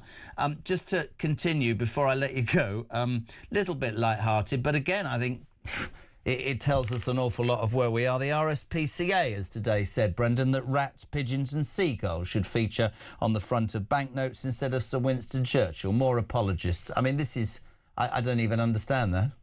I mean, where do you start? I don't know how you do your job, Jeremy. Neither do I. Insane stories every day of the week. It's just madness, isn't it? And, Winston Churchill, one of the great Britons, why are we taking him off the notes? But there's also Alan Turing, the guy who was gay, as everyone knows his story. He's the hero of the Second World War, a computer whiz, helped us win that war. He was then persecuted for his homosexuality. He ended up dying, of course. A great, great tragedy. And we rehabilitated him as we should have. We put him on the £50 note. We celebrated him as a Great Britain. He's going to be gone as well. So all of these great heroes from our past are just being taken off. And now the RSPCA wants them replaced with rodents. I mean, you couldn't make it up. That sums up the ruling class for me. Couldn't agree more, mate. Love having you on. I hope you have a great week. It's always great to catch up with you. The brilliant Brendan O'Neill, chief political writer at Spiked Online. What would you put on a banknote then, Roddy? Yeah, morning, Jeremy. Well, I'm just worried that to replace Winston Churchill with an animal, somebody suggested a beaver.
This situation with Lord Mandelson, is it enough to force the Prime Minister to resign? What I think is very clear is the Prime Minister said that he didn't know about any of these things. At the time, he was saying, Mandelson lied to me about the extent of the relationship. We obviously forced his hand to be able to have to publish the documents from the time. We actually haven't had all the documents fully published, which again shows, I think, there is more that they are hiding. Everybody in the Labour Party should consider whether they want a Prime Minister with that kind of judgment. Across the UK, on DAB+, on YouTube, on your mobile, and on your side. This is Talk.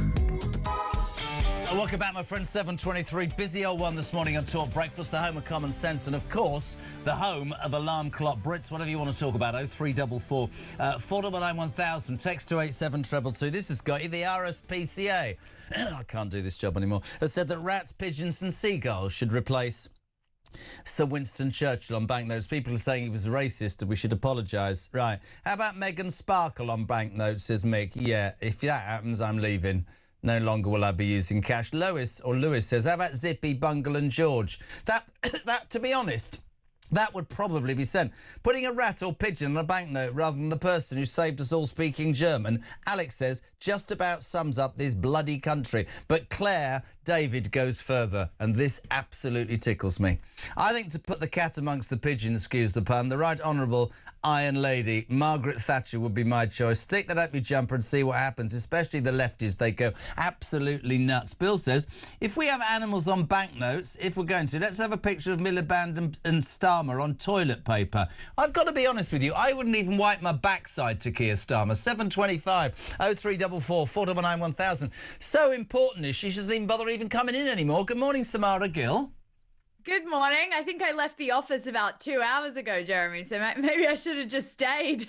Listen, I'm being honest. You know, when you start out, you've got to be committed. But you've done an amazing... I'm joking. Are you accusing me of anything different? No, listen, you've been utterly amazing this weekend. And I have to say, of all the things that you've reported on since we started, this is by far the most extraordinarily worrying and frightening. Let's just paint the picture. The Al-Quds hate rally yesterday in London, the march that was banned from being a march and allowing people to spew hatred and have horrible placards.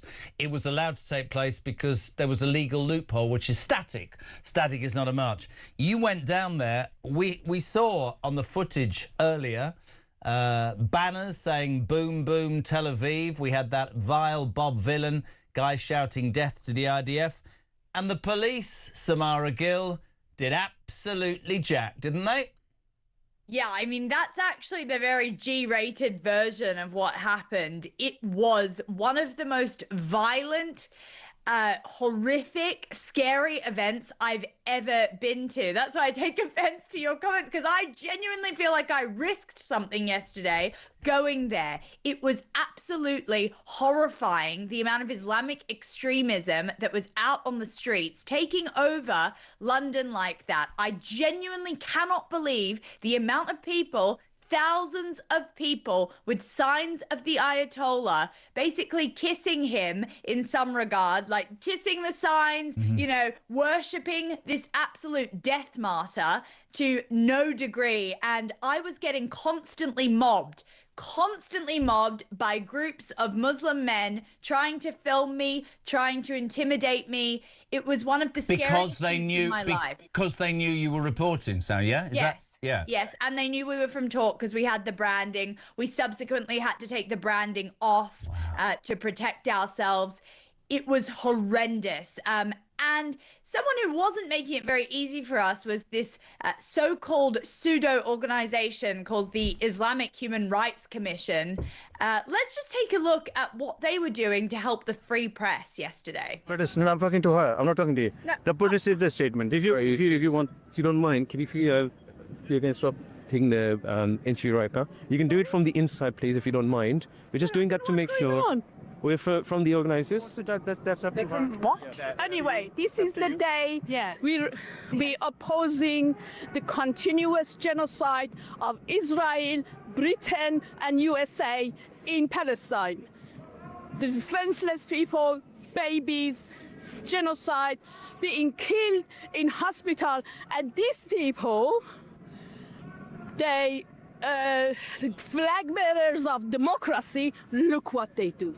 And Iran, 20,000 people being killed by America and British bombing. All of them. Excuse me, we're the press, so we're going to get the police involved if you think... I think is a good statement. Anyway. That's the Islamic Human Rights Commission. Where are the police? We need to get the police. Get the police quickly, because he's going to... I'm going to report as an evidence. They are with talk to me and this gentleman. I have to say, sweetheart, I didn't realise that you'd gone through such intimidation, and fair play to you, but I know that getting... That's the small part of it. It got much worse. I got mobbed by 20 people.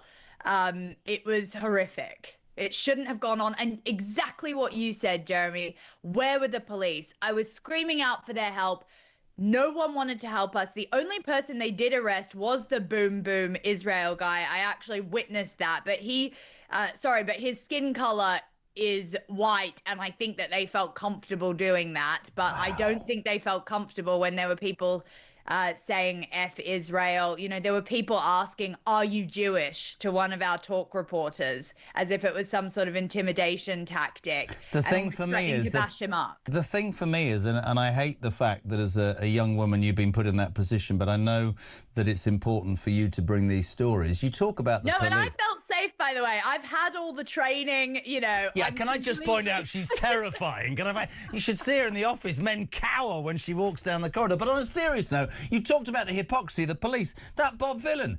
I mean, the sheer hypocrisy when he did what he did at Glastonbury, death to the IDF. Nothing happened. The same yesterday. But I want to try and put it into context, because we're in a... And for people who think this is us being anti-anything, it's not, right? I believe, as Samara does, I think I can speak for her in free speech. But this was a hate rally. This saw Jewish flags being burnt. This saw placards, as she said, kissing the face of a man who sponsored global terrorism, who delighted in massacring his own people. If we don't call this out, and I tell you what I wanted to bring to your attention, Samara, is this morning in the news, and this is what happens. There's a university study. Did you hear about this?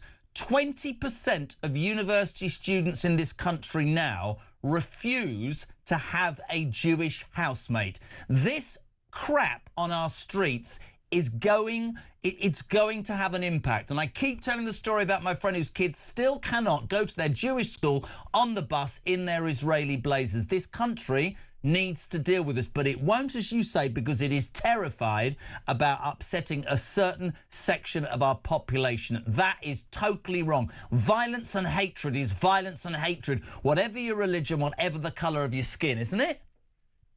Completely agree, Jeremy. And look, I mean, Britain prides itself on tolerance, but tolerance should never mean tolerating extremism. You know, the fear that these ideological conflicts from overseas are now being imported onto the British streets is here. And yes, there were a lot of young people there, a lot of young people who did not know what they were chanting, what they were doing. As you say, there were children, you know, it was some sort of family fun day out, people getting their children to hold pictures of the Ayatollah and thank him for all that he's done, those comparing the Ayatollah to the Pope.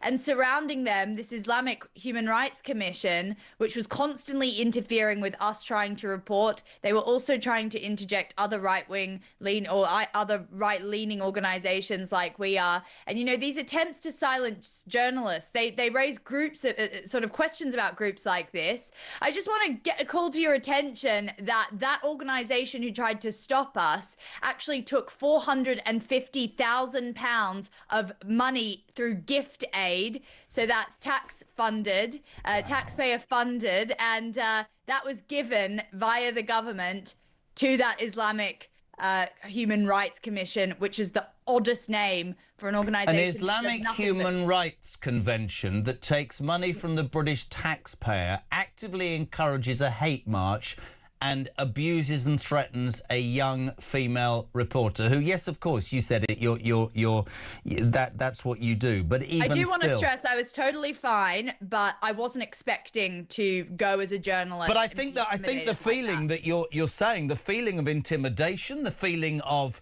you know, you were stepping into something you didn't feel sure of, is disgusting, because I keep coming back to it, and I apologise, I'll be told off later for ranting, no doubt. It goes, it's so one way.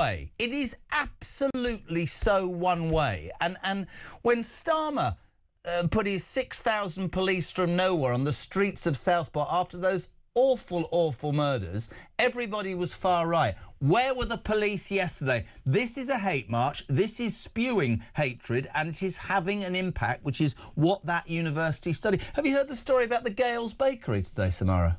Yes. I mean, just for people waking up, The Guardian this morning has been quite rightly accused of using anti-Semitic messages to describe the opening of a Gales Bakery, which was apparently funded 25 years ago with somebody with connections to Israel.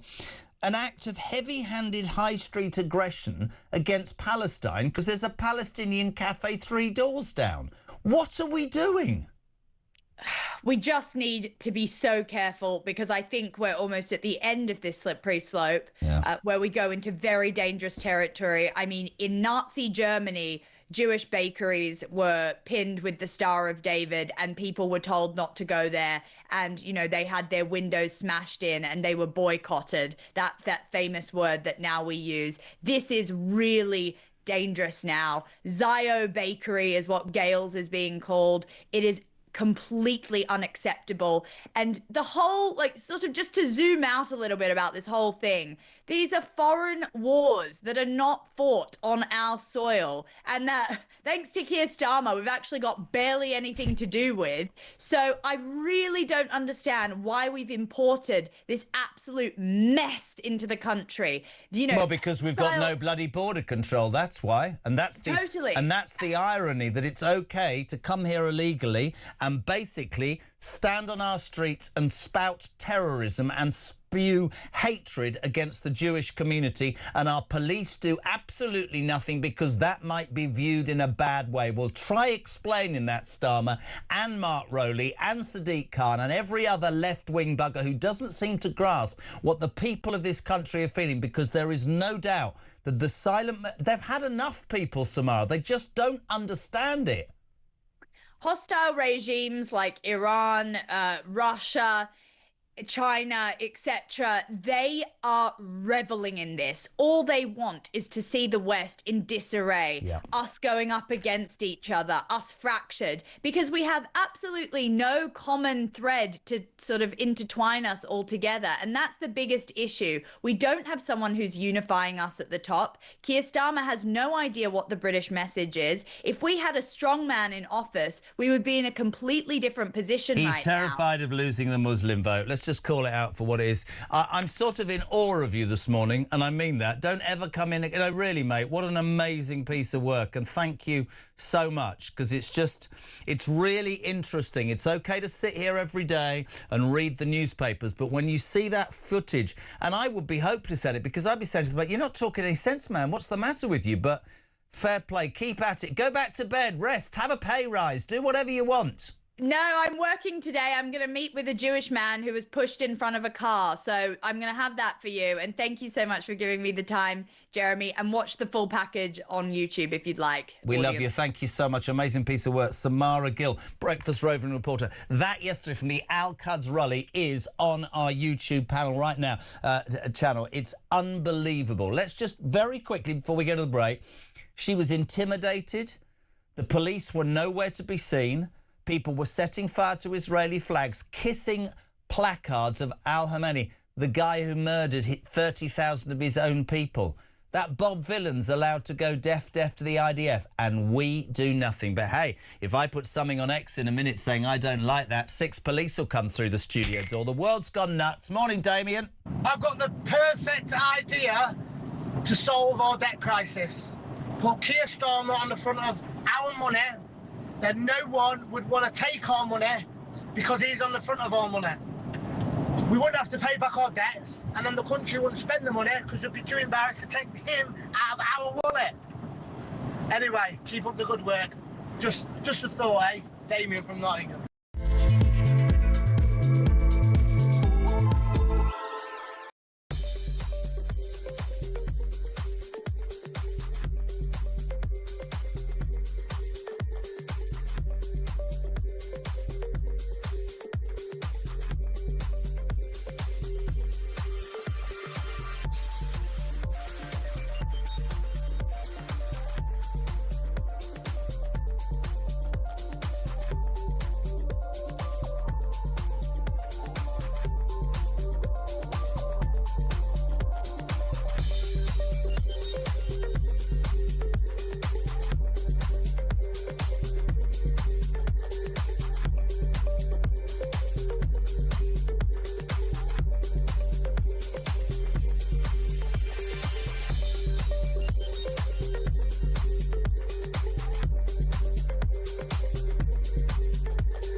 Across the UK, on DAB+,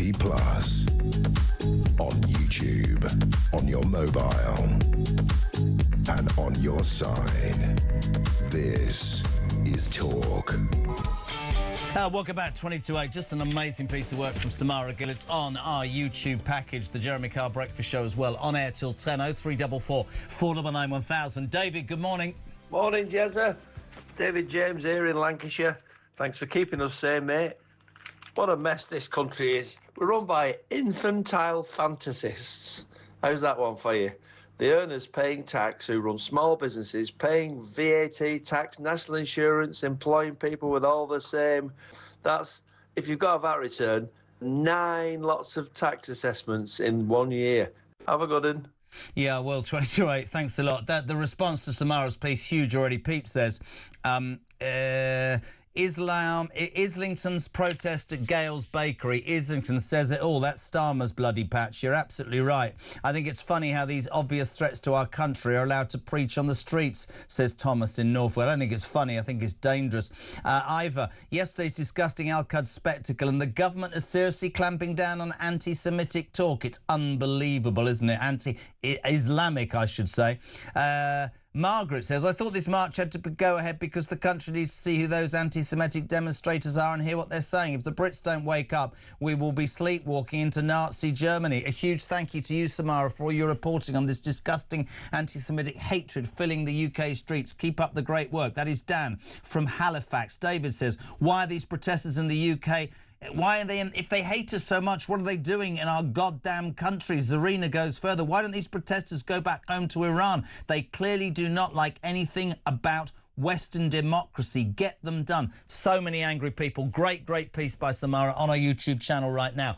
The other big news today you're waking up to, apart from the vile anti-Semitism and hatred spewing out of that Al-Quds rally yesterday, is sort of overnight, Trump said, we need warships from all our allies to stop the Straits of Hormuz, which is where all the oil goes through. Look at me with my hands. Closing. Some went, no, we haven't got any ships, I don't want to be involved. Some will agree with that, others won't. What's really interesting is that our energy prices, which were promised to come down, have never come down. And I guarantee you that what Miliband will do when he continues with his monumental act of political self-harm, the crazy net zero, is he will start to blame what's happening in Iran as the reason that our energy prices are through the roof and will continue. That is not true. And it makes absolutely no sense to anybody with a brain cell. When you've got oil, liquid gold, in the North Sea, why you wouldn't drill it.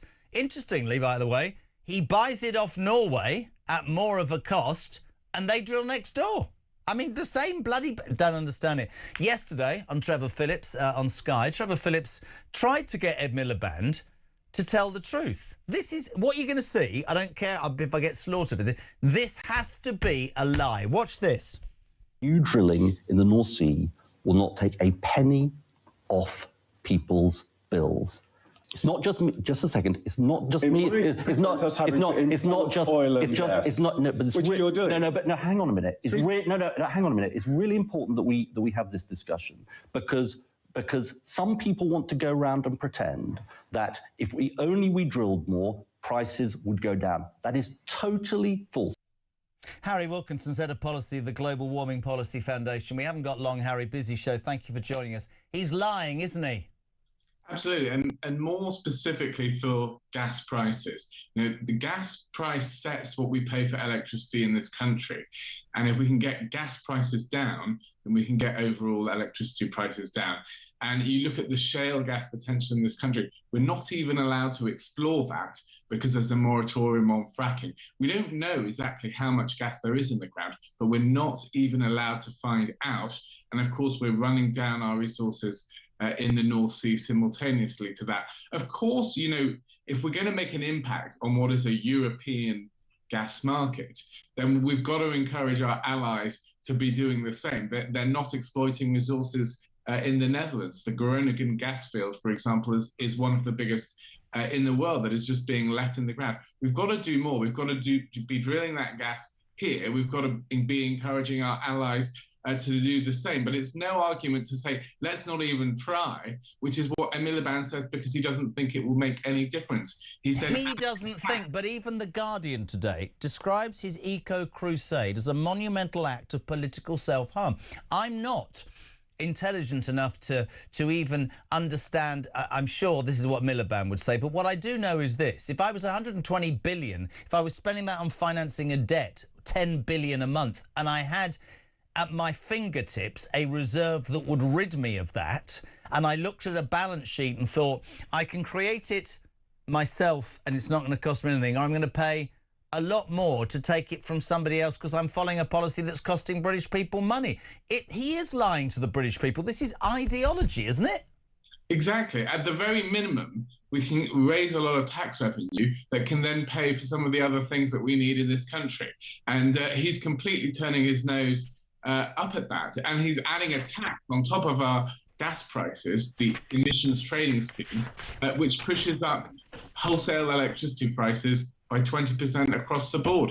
So he's choosing, this is a political choice that he's trying to convince everybody is nothing to do with him. This is everything to do with his policies that he's not choosing to change. The emissions trading scheme raises not much more than £1 billion, but because it's charged on all electricity, even that renewable energy that we get, we pay more for because he's putting a price on the cost of gas, which pushes up the marginal cost of gas for everybody. So removing that tax would actually have a far bigger benefit to the economy than any revenue that the government would raise. There's so many things that Ed Miliband could do to make life better for people, but he's so rigidly attached to net zero that he can't see any other way than continuing to make people suffer under these high prices. They are considering another energy bailout, but that would cost taxpayers ultimately. What was going to say? Pay other people to reduce their bills. On the day that Starmer, and it's his right as our Prime Minister, has refused to send warships to help reopen the Straits of Hormuz, through which all of the world's oil transfers, he's going to hold a press conference this morning where he will set out support for energy bills with targeted support for pensioners' good and benefit claimants. I mean, if you are running a business or you are scraping by, with 2 kids and both of you work and you're doing everything correctly, you just look at that and you go, this government is either full of charlatans or doesn't care or just doesn't care, because there doesn't seem to be any sense to it. I mean, over the weekend, did you hear this? His wind farms idea could cripple the UK Iron Dome anti-missile systems and leave Britain a sitting duck, a defence expert claimed. Well, it's just not serious to be continuing with net zero in the more dangerous world that we're now facing. We're facing huge geopolitical instability.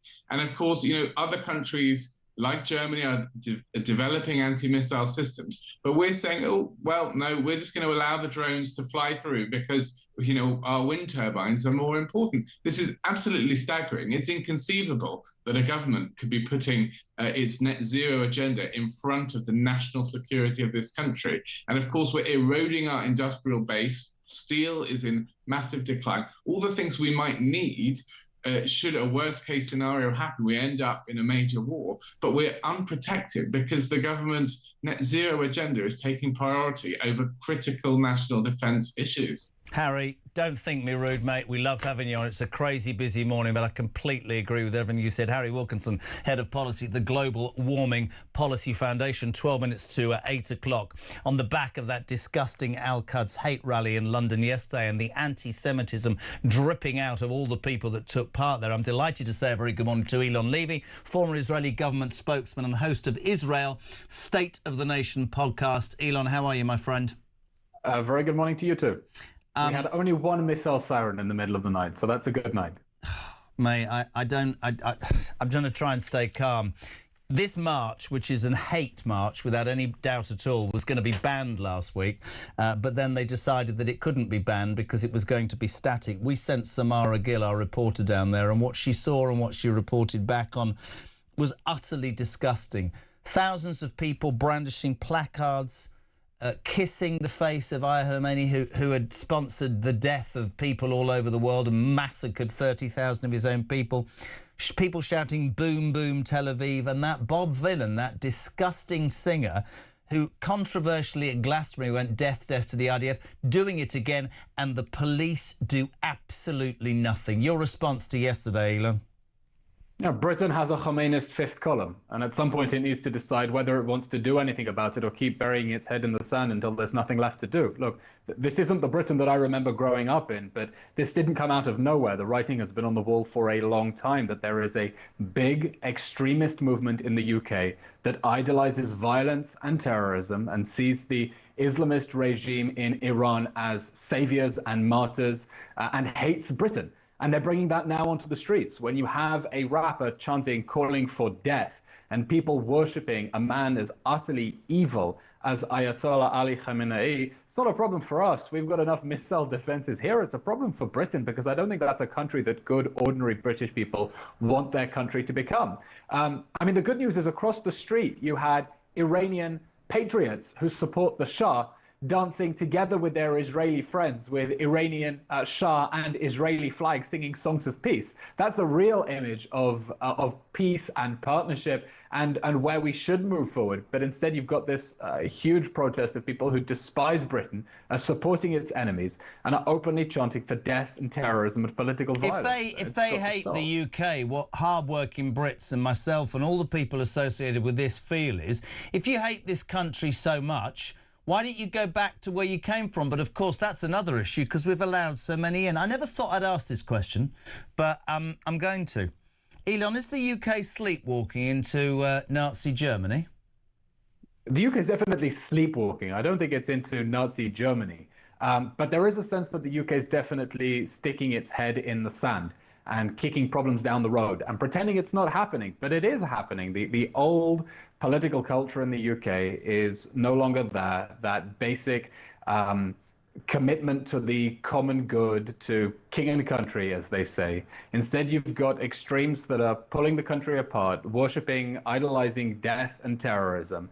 And I think that the liberal elites don't understand what is happening. They don't understand that there is a movement that has framed Jews and Israel as being the root of everything that is wrong with the world, want to destroy it, and are willing to burn down the rest of the world in order to achieve it. So I don't think Nazi Germany is the right analogy, but sleepwalking into disaster, absolutely. Last week we heard from Starmer's people that they're doing an anti-Islamic czar. Right, and you know, a man who's going to make sure that there is an anti-Islamic. I said it last week, and I'll say it again. And I'm not just saying it because you're on. Check me out. I mean, to me, any form of racism is abhorrent, but seemingly anti-Semitism, is it because Jews are white? I've no idea. Is not treated in the same way. If what happened yesterday against the Jewish nation had happened against Islam, there would have been mass arrests and there would have been a complete and utter blow. Listen to this piece of news this morning. This is a study, an alarming university study. Have you heard about this? Overnight finds now 20% of students in UK universities don't want or refuse to have a Jewish housemate. This hatred is spreading, isn't it? It's spreading and it's revolting, and it doesn't surprise me, because what we've seen in the last 2 years is a vicious hate movement saying that Israel is evil. It's a baby-eating, genocidal, apartheid, fascist, colonialist, whatever state. And therefore, anyone who is seen as being associated with it is also evil. And that means anyone who's Jewish, anyone who has cultural links to Israel, anyone who has family and friends there. And that is why Jewish students in the UK are feeling increasingly isolated. When I went back to my alma mater, Oxford, last year, I had 8 bodyguards, by the way, to go back. And the students there told me that the atmosphere was completely toxic, and that if you're pro-Israel, you can't have friends. And it's forcing people to go into hiding about where their friends and their family live, just so they can have friends on university campuses. This is a hate movement that is spreading across the youth. Why doesn't our government do more, in your mind, about a hate movement, which is what it is? It's an orgy of hatred, isn't it? It's an orgy of hatred. I think there is a lack of understanding what the anti-Zionist hate movement is about.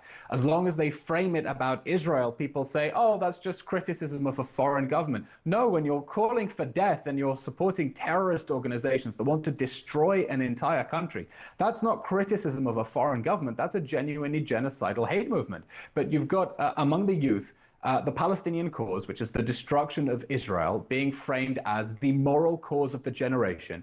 They use techniques of violent intimidation that mean that most people are afraid to speak their minds, because it's just not worth speaking out if you're going to have the same mobs who are protesting outside every Gales in the country coming after you as well. So as I said, I think the elites in Britain are sticking their heads in the sand, do not understand the nature of this hate movement that is coming after Jews and the toxic atmosphere that it's spreading inside Britain that is a threat to British society more than it is to anyone else. I don't know whether I speak for my listeners or not, but it embarrasses me. It embarrasses me enormously. I don't know what's happened. We've become a country of apologists. We seem to favour the perpetrators of crime instead of the victims, and we seem to make excuses. These people should have been taken off the streets and arrested. They shouldn't be here in the first place. That Bob Villain should have been arrested. I don't understand it, and I almost feel like we should apologise. But you're right when you say we have to keep calling it out because something has to be done.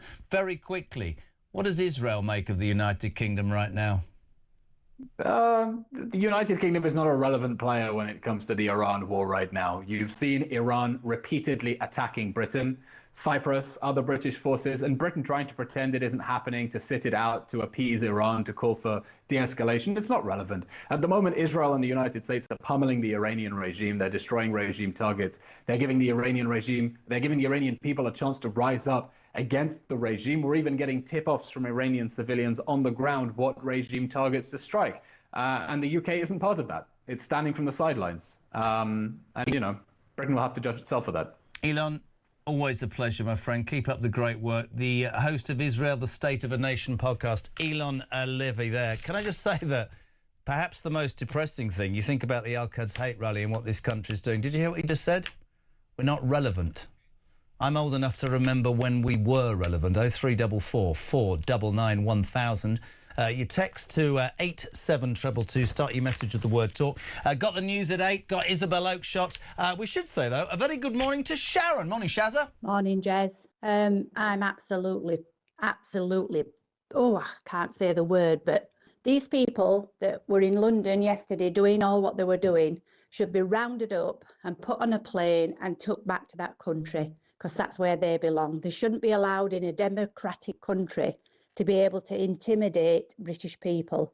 Get back over there and live in your own country and do what you want to do. But don't come to this country and try and ruin it like your own country. I'm so bloody angry.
Over the past 36 hours, the United States and its partners have launched Operation Epic Fury, one of the largest, most complex, most overwhelming military offensives the world has ever seen. Nobody's seen anything like it. We have hit hundreds of targets in Iran, including Revolutionary Guard facilities, Iranian air defense systems. Just now, it was announced that we knocked out 9 ships plus their naval building, all in a matter of literally minutes. Iran's formerly supreme leader, Ayatollah Khamenei, is dead.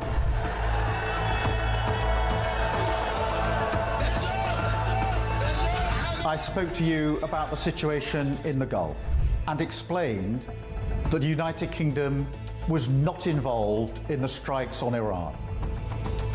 That remains the case. The basis of our decision is the collective self-defense of long-standing friends and allies and protecting British lives. That is in accordance with international law, and we are publishing a summary of our legal advice. We are not joining these strikes, but we will continue with our defensive actions in the region. Mr Farage, would a reform government have allowed US forces to use UK air bases for offensive operations in Iran? Yes is the answer to your question. I would have said to the Americans, please do use our bases.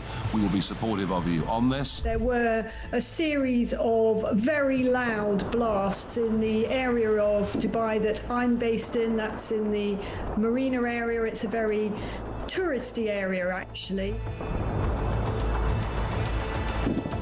Those blasts were the loudest we've heard yet, but equally we are reassured that they are most likely the sound of interception by the UAE's quite sophisticated THAAD interception. Across the UK, on DAB+, on YouTube, on your mobile, and on your side. This is Talk.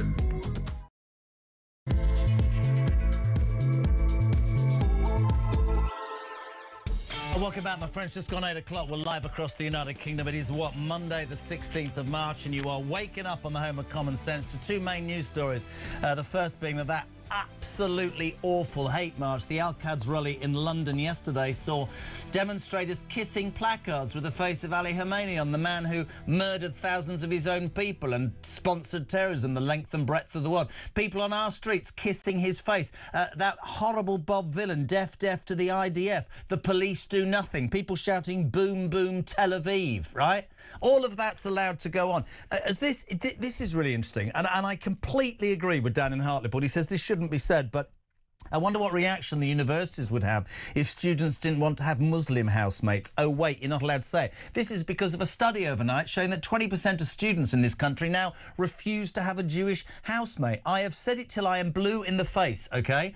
Any form of racism is abhorrent, but anti-Semitism is rife, especially in this country, and we do nothing about it. Our government stands and watches it go by.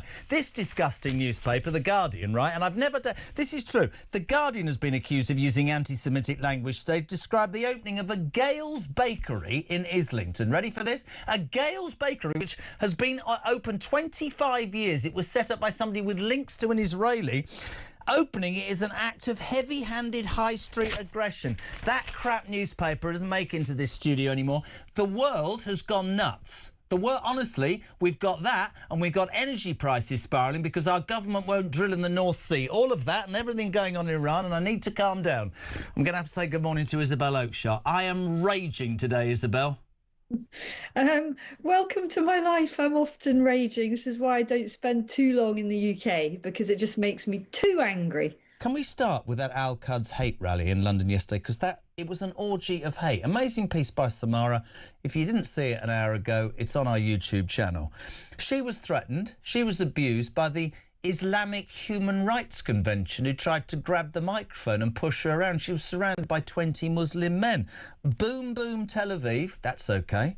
Kiss the face of Ali Khamenei, that's OK. Bob Villan, death to the IDF. And the Met Police say, and I quote, "We're looking into it, Isabel." It's a hate march. They should be thrown out. Oh my goodness. We actually have an apartment right there on the embankment, and we're looking out at the gathering preparations for this march yesterday morning. I mean, the good news is it was a pretty pathetic little march. There were hardly any demonstrators relative to some of the much larger scale things that we see in central London. But you just can't believe these people are doing what they're doing, any of them. And I'm sorry that Samara had that experience, but I'm not surprised. These people are exactly what they accuse others of: downright nasty, dangerous, and a toxic presence in our society. And it doesn't go away. Just listen to this quickly. Paula, good morning. Morning, Jeremy. Watching that piece by Samara is scary. What's going on the streets of our capital city? It's like looking at a foreign country. But what I can't understand is how Keir Starmer is still married. Lady Starmer she's Jewish. She's a Jewish lady, isn't she? How can she reconcile what's going on in our streets with being married to him and him doing nothing about it? And the whole Peter Mandelson thing. She's got a young daughter. I really could not live with that man. Anyway, thanks, Jeremy. Great show, Paula in Liverpool. Is she alone as a woman? Could you live with Keir Starmer as a bloke shot?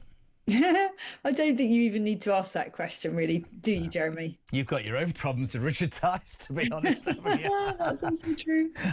Listen, that hate rally, though, it enrages me. Did you see the university study this morning? As a result, and I keep saying that this sort of hatred is getting through, however small. 20% of students now refuse to have a Jewish housemate or a roommate.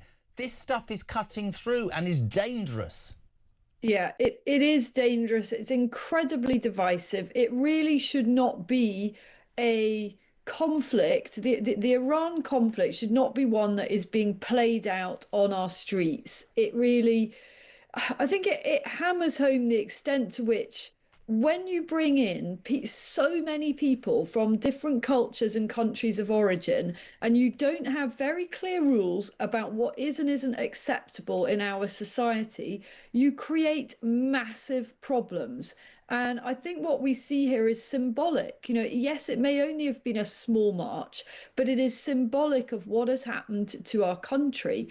And it has become a place that is not thoroughly, instinctively, emphatically, and wholeheartedly British anymore. No, and actually, I think it goes further than that. I think that we've become. I keep using the word because I don't know how to better the word. We've become apologists. We seem to have imported division from across the world and seem to make every excuse for that division to be acceptable, don't we? It is completely bonkers. The only way that this works, if you bring in a huge number of people from all different backgrounds, is if you build the right infrastructure to accommodate that population explosion, and B, you make them sign up to very, very clear rules about behaviour, values and standards. And that is how very multinational countries can function. But we've done neither the first nor the second thing. We haven't built the infrastructure. We don't prioritise British people who have paid into the system. So that puts huge strain and pressure on public services and housing. It also breeds massive resentment. Of course it does. Why wouldn't people that have lived here all their lives feel resentful when they see others coming in who've contributed nothing and being apparently prioritised for the welfare state? And at the same time, we ask nothing. And also, can I make a point which I know you'll agree with? The people that I see on those hate marches hate Great Britain. Why didn't you sod off then? Why did you come here in the first place? That's what infuriates me. If we're so appalling, then why be here? Because we're soft. That's why. Well, precisely that. And I don't know where this goes, but I do know that it doesn't make for a country that feels happy. Yeah. That's what I would say. You know, on a daily basis, we have these demos and skirmishes and cultural clashes. That doesn't make for a happy, united country. There is something deeply corrosive at the heart of our society at the moment. Most of the way which it's resolved, Jeremy, the only way this is resolved, because it has gone so far now, is with the most robust leadership. Yeah. And we certainly don't have that from the cardboard box. Well, we were just looking at the cardboard box standing outside Downing Street. If you're not watching on YouTube, we were stood there with Mark Carney, the Canadian Prime Minister, and their respective wives. And I pick up on what Paula said on that last voice call. Lady Starmer's a Jewish woman with a young girl. I wonder how she feels about him picking Mandelson and seemingly doing nothing about anti-Jewish behaviour on the streets of Britain. But there you are. Some people say they don't have a proper marriage. I'm not getting involved. Isabel Oakeshott, lovely to have you here. Can we talk, please, about... I know you're back in the UK and you haven't been able to go back because flights are suspended at Dubai. We've seen all that over the weekend. The latest political situation, front of the Times, front of every newspaper. Starmer resists Trump's call to send warships to the Straits of Hormuz. This is, of course, the waterway through which all of the world's oil flows. Where do you stand on that? Some people say, yes, we should. Others say, no, we can't because we haven't got any boats.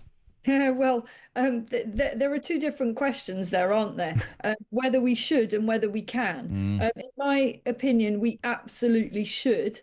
The freedom of navigation through the Straits of Hormuz is in all of our interests, quite demonstrably so. That's why Keir Starmer today is making a big song and dance of announcing some kind of relief package to those worst affected. Benefit claimants, any money?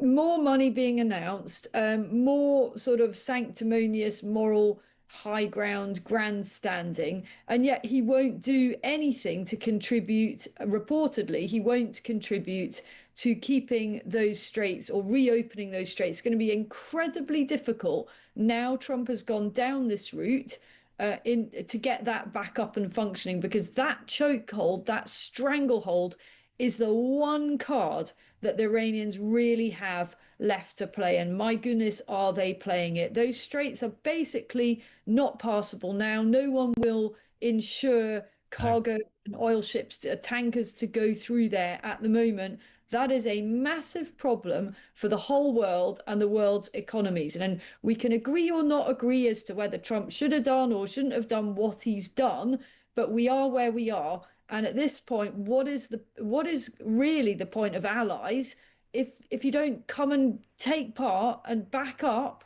the US in this mission when it has such an obvious practical impact on the rest of the world? And just to be clear, Jeremy, you can fly back into Dubai, and I would be flying back in if it weren't for the fact that this is the spring break, this is the school holidays. We were due to be back here anyway. There has been an incident at Dubai airport this morning, but I believe it's now fully reopened.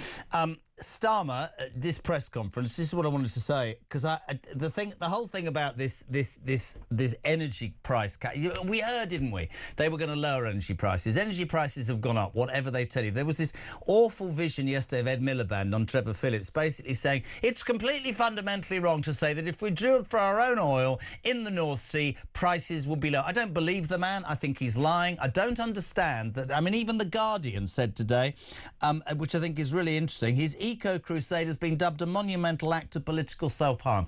You and I both know that this government would use what's happening in the Middle East as an excuse for prices going up, petrol and gas and everything else, but that's not the case. This is because of net zero madness, or as Richard calls it, net stupid zero. It's getting worse, and I ask you a question I've asked all morning. I don't understand as much as you would. If you were 120 billion in debt, Isabel, and you had 120 billions if you had 120 billion pounds worth of money in a garden shed, would you leave it there or would you go and get it out and use it? Because I do not understand why we are obsessed with we should drill what is, quite rightly, as Trump said, liquid gold in the North Sea, instead of sticking to mad policies and then importing it from other countries who are also drilling in the North Sea. So there's the environmental argument gone, and paying twice the cost. It's madness. Madness. I mean, I don't think it really requires any complicated explanation. No. Obviously, it's madness. Yeah. We've got our own resources. We've got a load of resources that could be extracted via fracking, which the absolutely mad Green Brigade has managed to thwart simply on the basis it would cause what they call earthquakes, and the rest of us call what it feels like when a lorry passes by somewhere on the other side of a hill. Absolutely insane. And talking about the Greens, by the way, I don't think this has had enough pickup. You know, the new loony green MP for Gorton and Denton that stood in the Commons looking like a kind of human flower pot and gave her maiden speech. You know, she didn't mention the environment once in that maiden speech. Muslims, Muslims, her trans siblings, because I thought the Greens were a bunch of tree huggers. None of them seem to give a toss about the environment anymore. They seem only interested in picking up a certain view. Can I just finish by asking you, because I know off the top of your head you're brilliant at this. There's a story this morning which frightens me. The RSPCA has come out and said that rats, pigeons and seagulls should feature on the front of banknotes instead of people like Sir Winston Churchill. Rats? Are you serious? I promise you that's what the RSPCA have said. Rats, pigeons and seagulls, wildlife. Sir Winston Churchill, he's obviously racist. We should apologise for anything and everything we've done. What would you put on the front of a banknote? I would put aspects of our history that we should be really proud of, including the greatest wartime prime minister ever. We've got to be proud of our country.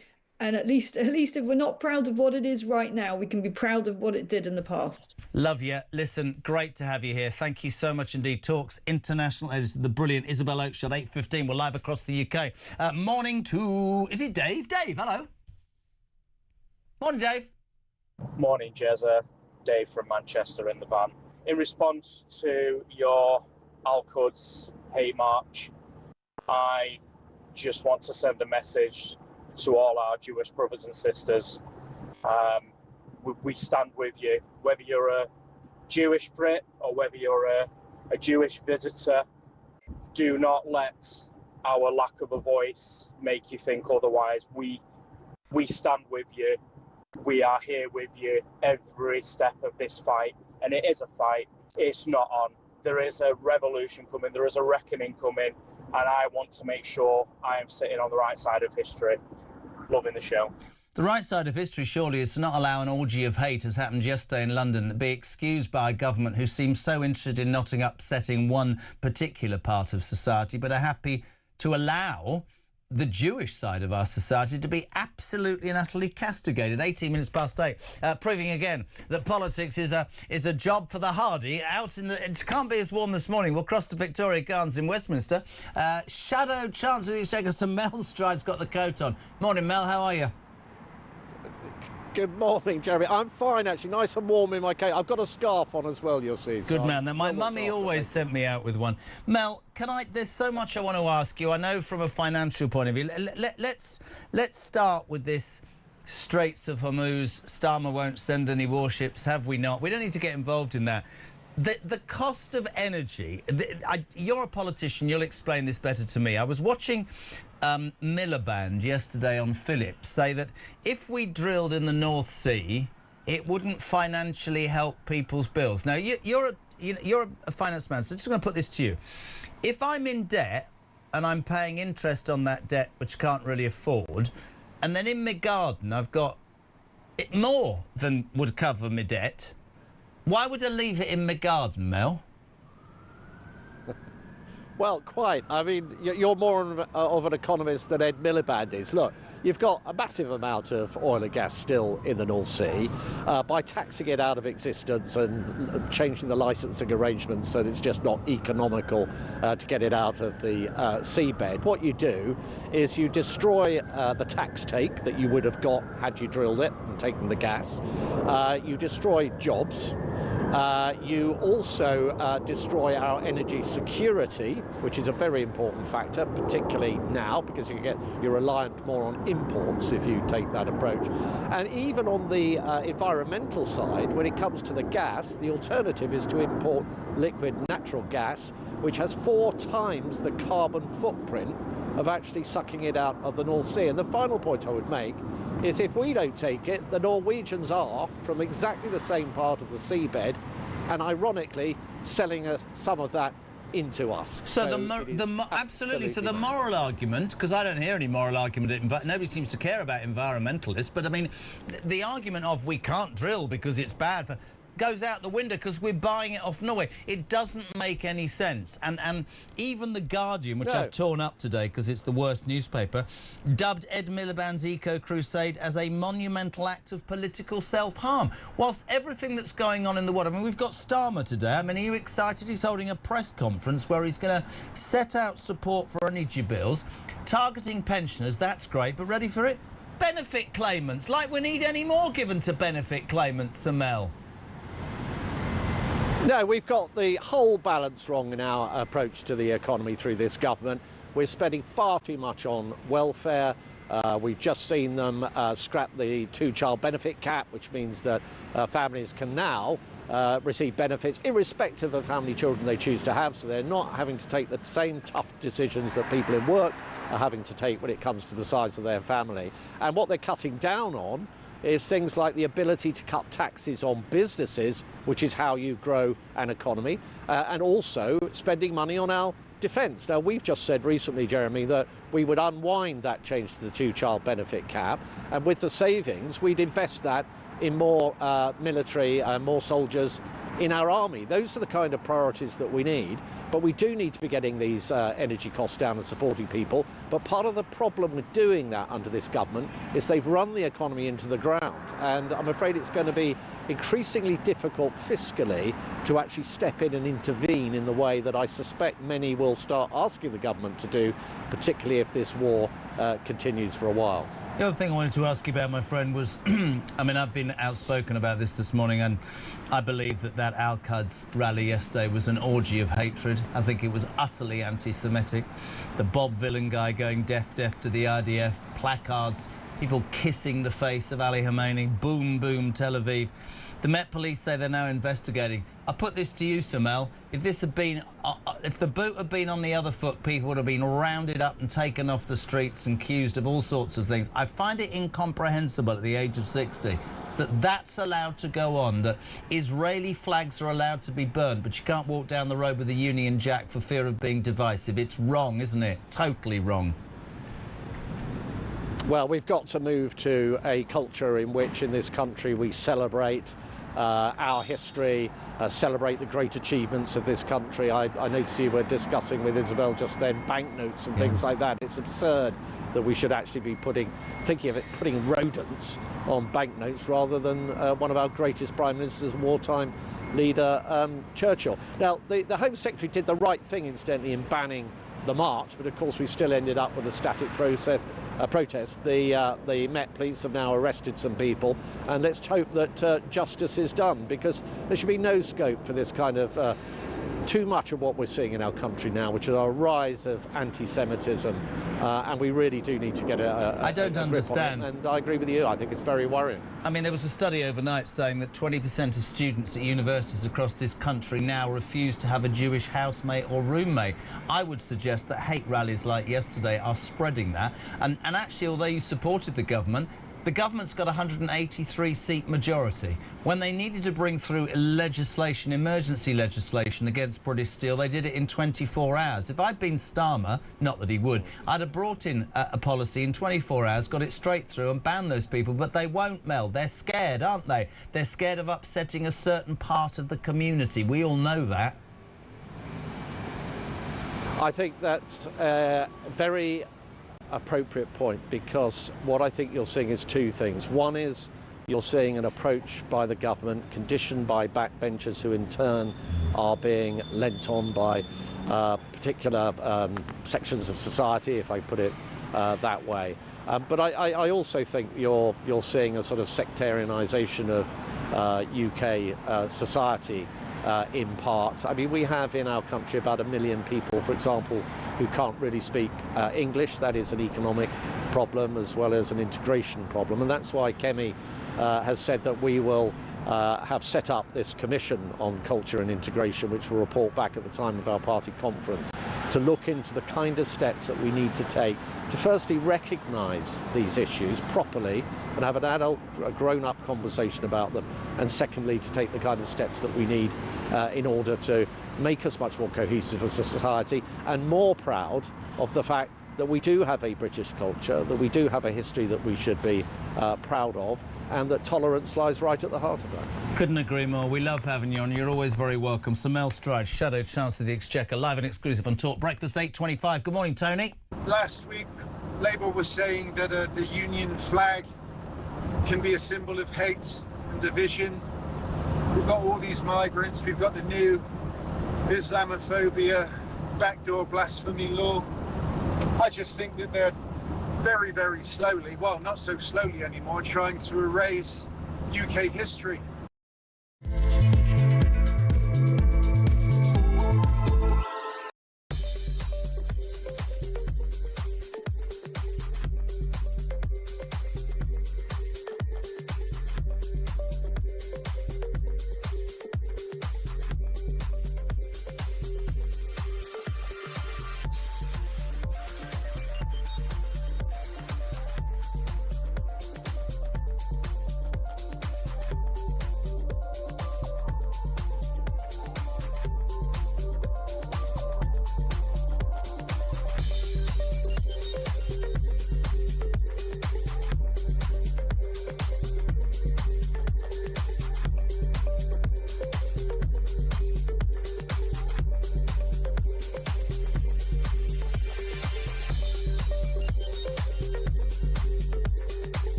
Protests every week are a huge drain on police resources. Because in all likelihood, this weekend, particularly tomorrow, there won't be police officers that can come to your aid.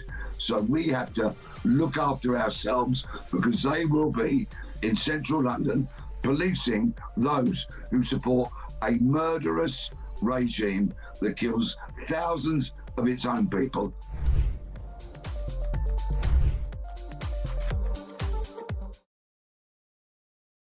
Across the UK, on DAB+, on YouTube, on your mobile, and on your side. This is Talk.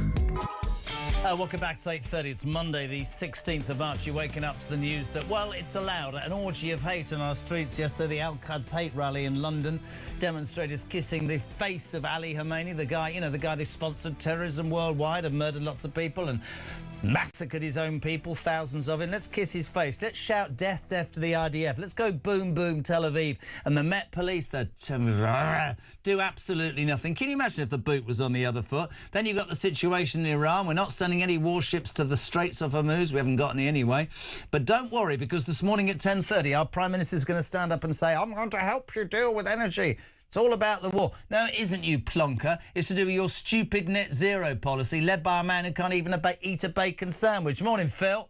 Good morning, Jeremy.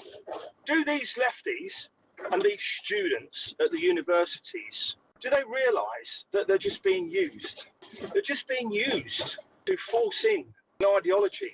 And do they realise that should that ever be successful, they will then be treated as subservient beings?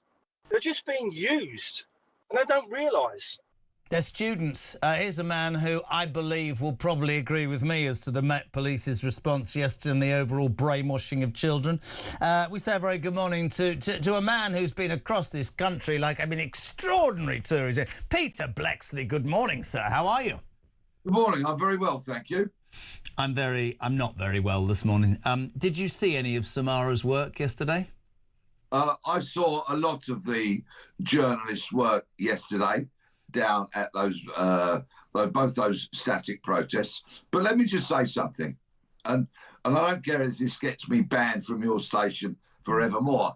Mel Stride and you, in that segment before the break and the traffic, both bottled out of using the word Muslims. That's who people are afraid of upsetting, Muslims. Well, let me tell you about the faith of Islam in its very worst incarnations. It is the Iranian regime.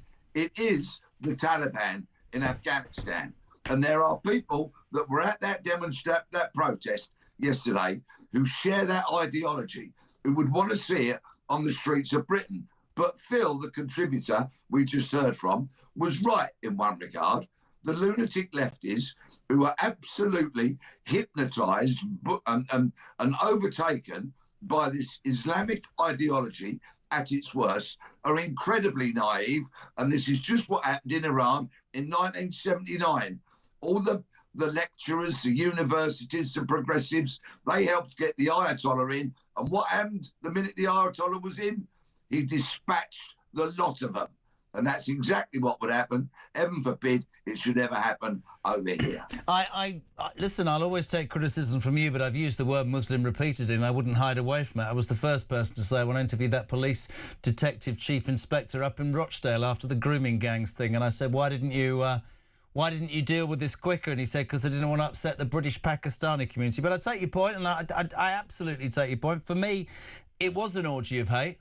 It was an orgy of hate that is spewing stuff across our streets that is fundamentally wrong. And I'll ask you a question, because I've said this until I'm blue in the face. Why you, like me, would hate racism? You've got plenty of Jewish friends and you've got plenty of Muslim friends like me. Why is it that in this country now, Pete, racism is seen is only about the colour of his skin? How not the absolute degradation of the Israeli race? My friends kids still can't get their bus in their blazers. How is it that thousands of university kids are saying 20% of us don't want to have any sort of Jewish housemate? How is that not being policed? How is that not as bad? Because if the boot was on the other foot, all hell would break loose, wouldn't it? It's replicating the Nazis. That's what it's doing. I was driven home last night in a cab by a Muslim. I had my hair cut on Saturday by a Muslim. Generally speaking, decent kind of fellas. But if push comes to shove, we've had figures out recently that says 75% of moderate Muslims would happily live under Sharia law in the UK. That's the scale of the issue that we're up against. And last week, when Steve Reid stood up in Parliament and announced his new regulations in regard to Muslim hate speech and the such like, in other words, backdoor blasphemy laws. Well, where's the special regulations for Hindus, Sikhs, Christians, Jews? Where are they? It's not happening. People are afraid to tell the truth. This government is in hock in many, many parts of this country to have its MPs elected by the Muslim bloc vote. And people are not standing up and telling the truth. I'm not talking about spreading hate. I'm talking about quite simply telling the truth. Couldn't agree with you more. You look at Gorton and Denton and they actually had the rug pulled from underneath their feet, because there's no doubt multiculturalism in Labour's view has worked. Many other people would say that it hasn't. You think about Gorton and Denton, that was sectarian politics at its worst. Hannah Spencer, not one mention, Pete, of anything environmental, no tree hugging or nothing. All she talked about was her Muslim friends and her trans siblings, which is exactly what she said in her parliamentary opening speech. Where do we go, mate? Seriously, we've got the Metropolitan Police saying they're now investigating. 12 arrests were made. There is utter hatred on the streets. If when you look at it now, at your age, we're a similar age, where does this end up seriously? Without, and I have to say this because we try and do both sides because it's important. It's really difficult to report on this stuff, right? because you're going to be accused of anything. I'm not talking about being anti-Muslim. If you say too much, you'll say, what are you advocating? People taking to the streets? I don't know what I'm advocating, but I'm telling you here and now, the great British public, the hard workers, they ain't going to swallow this for much longer. Somebody's going to give. I'll tell you what I'm advocating. I'm speaking confidently on behalf of millions of British people. The first census taken after I was born in 1961 discovered that there was 21,000 people identifying as Muslim in the UK. In my lifetime, that has now swelled to over 4 million. People find that very, very concerning. They find it deeply concerning when people go onto the streets like they did yesterday in support of a murderous regime that in recent weeks and months has murdered tens of thousands of its own people. Yep. We do not want a Taliban in the UK. We do not want an Iranian-type government in the UK. People are scared of it. And if you look at my social media feed over the weekend, you will see where I posted Muslim clerics espousing hatred and things that are entirely contrary to the very values that we hold dear and that we treasure. I don't think anybody disagrees with that. My question was, what do we do about it? Because there is absolutely no doubt. Let me ask you a direct question. Do you think there are too many Muslims living in this country now? I think we have a big, big problem, as is borne out by MI5 and MI6. 75% whose workload is Islamic fundamentalists, terrorists who would blow you, me and every member of your audience off the face of the earth. That is a problem. Anybody who denies it is absolutely off their rocker. We've got a big, big problem with Islamism. What do we get? How do we deal with it, mate? What's the answer? Firmly, effectively. We don't let any more refugees into this country. We don't let any more boats into this country. We know that many of those people get straight off those boats, fall into the clutches of Islamic charities, thereafter convert and become part of the problem, not the solution. We need somebody who's going to stand up for this country, somebody who's going to protect the values, the traditions of this once great nation and not let it slide ever more rapidly towards being Tehran or Kabul. Mate, I agree, and you know, we've done all sorts of work together and we think about what could come next, but we seem to have become a country of complete apologists. And you know, I was looking at what happened with ICE in America, right? And I was listening to Reform saying detain and deport. Do you think this country would swallow what Nigel Farage has said he'd done, seriously, to get people who shouldn't be here out of this country? What do you think would happen? Do you think there would be demonstrations on the street? What would be the response of those very people who created that orgy of hate yesterday? The Guardian reading lentil munching, blue-haired people from the Cotswolds, of course, would throw their hands up in horror and would object to it. But I wouldn't, and nor would millions of other people. Love having you on. Sorry about the loss on Saturday to West Brom, you grumpy git. Where are you at tonight with the old tour then? Get your facts right. We beat Leicester 3-1 on Saturday. Come on, you ours. And tonight tomorrow night I'm in Jersey. Thereafter this week, Folkestone, Newport on the Isle of Wight, Stourbridge and Stoke. Don't miss it. People are loving it. Can I just tell you, these late nights are making you even more vociferous and grumpy, but I'm loving the green shirt this morning. Very environmental, Pete. Get off. See you soon, kid. Hug a tree. 0344 499 1000. Text to 87222. Is there a voice note? There isn't a voice. Oh, we're going straight to break. Bing!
across the UK, on DAB+,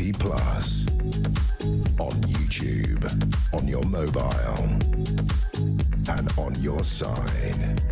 This is Talk. Tell you what you should do is download the Talk app. It's amazing. You can take us with you, or you can throw me in the bin. It's okay. Julia here from 10 o'clock, Ian from 1, and Kev O'Sullivan with Drive. That's how we line up on the home of common sense today. It's Talk. It's just gone 20 to 9. 0344 499 1000. Delighted to be joined by our next guest. He went down a treat last time. Retired British Army General, and he's got a great book out. The House of War, The Struggle Between Christendom and a Caliphate. We say a very good morning to Sir Simon Mail. Good morning, sir. How are you? Hi, Jeremy. Good morning. Good to have you on. That book's amazing, by the way. I've so much to ask you. Interestingly, Trump made his big play yesterday and said, you know, Straits of Hormuz, the main waterway through which the world's oil flows. I would like the Allies to send ships to help precipitate this problem. Now, just out of interest, we haven't got any bloody ships. We had one HMS dragging your feet. That's still not got anywhere. But Starmer's saying no. What's your response to this, my friend? Well, as usual, completely the wrong response from this Prime Minister. It is worth noting, Jeremy, until recently we had a warship in the Gulf, permanently based in Bahrain, and we had 4 mine hunters. And they had been there for decades, or the capability was viewed as a jewel in the crown by the Americans, precisely because it was the best of class, aimed at being prepared to help the clearance of the Strait of Hormuz. We've been planning this for decades, and it's all gone. Middleton came back the other day, 40 years old, and Lancaster's still out there about to be scrapped. So once again, you know, to be honest with you, the Prime Minister hasn't got many options because of the neglect of our Navy and our armed forces. And those few options he has appallingly badly played. It's interesting. I mean, I think you make a point that we really should touch upon, and I am not somebody who would ever stick up for Sir Keir Starmer. I said it to you the other week.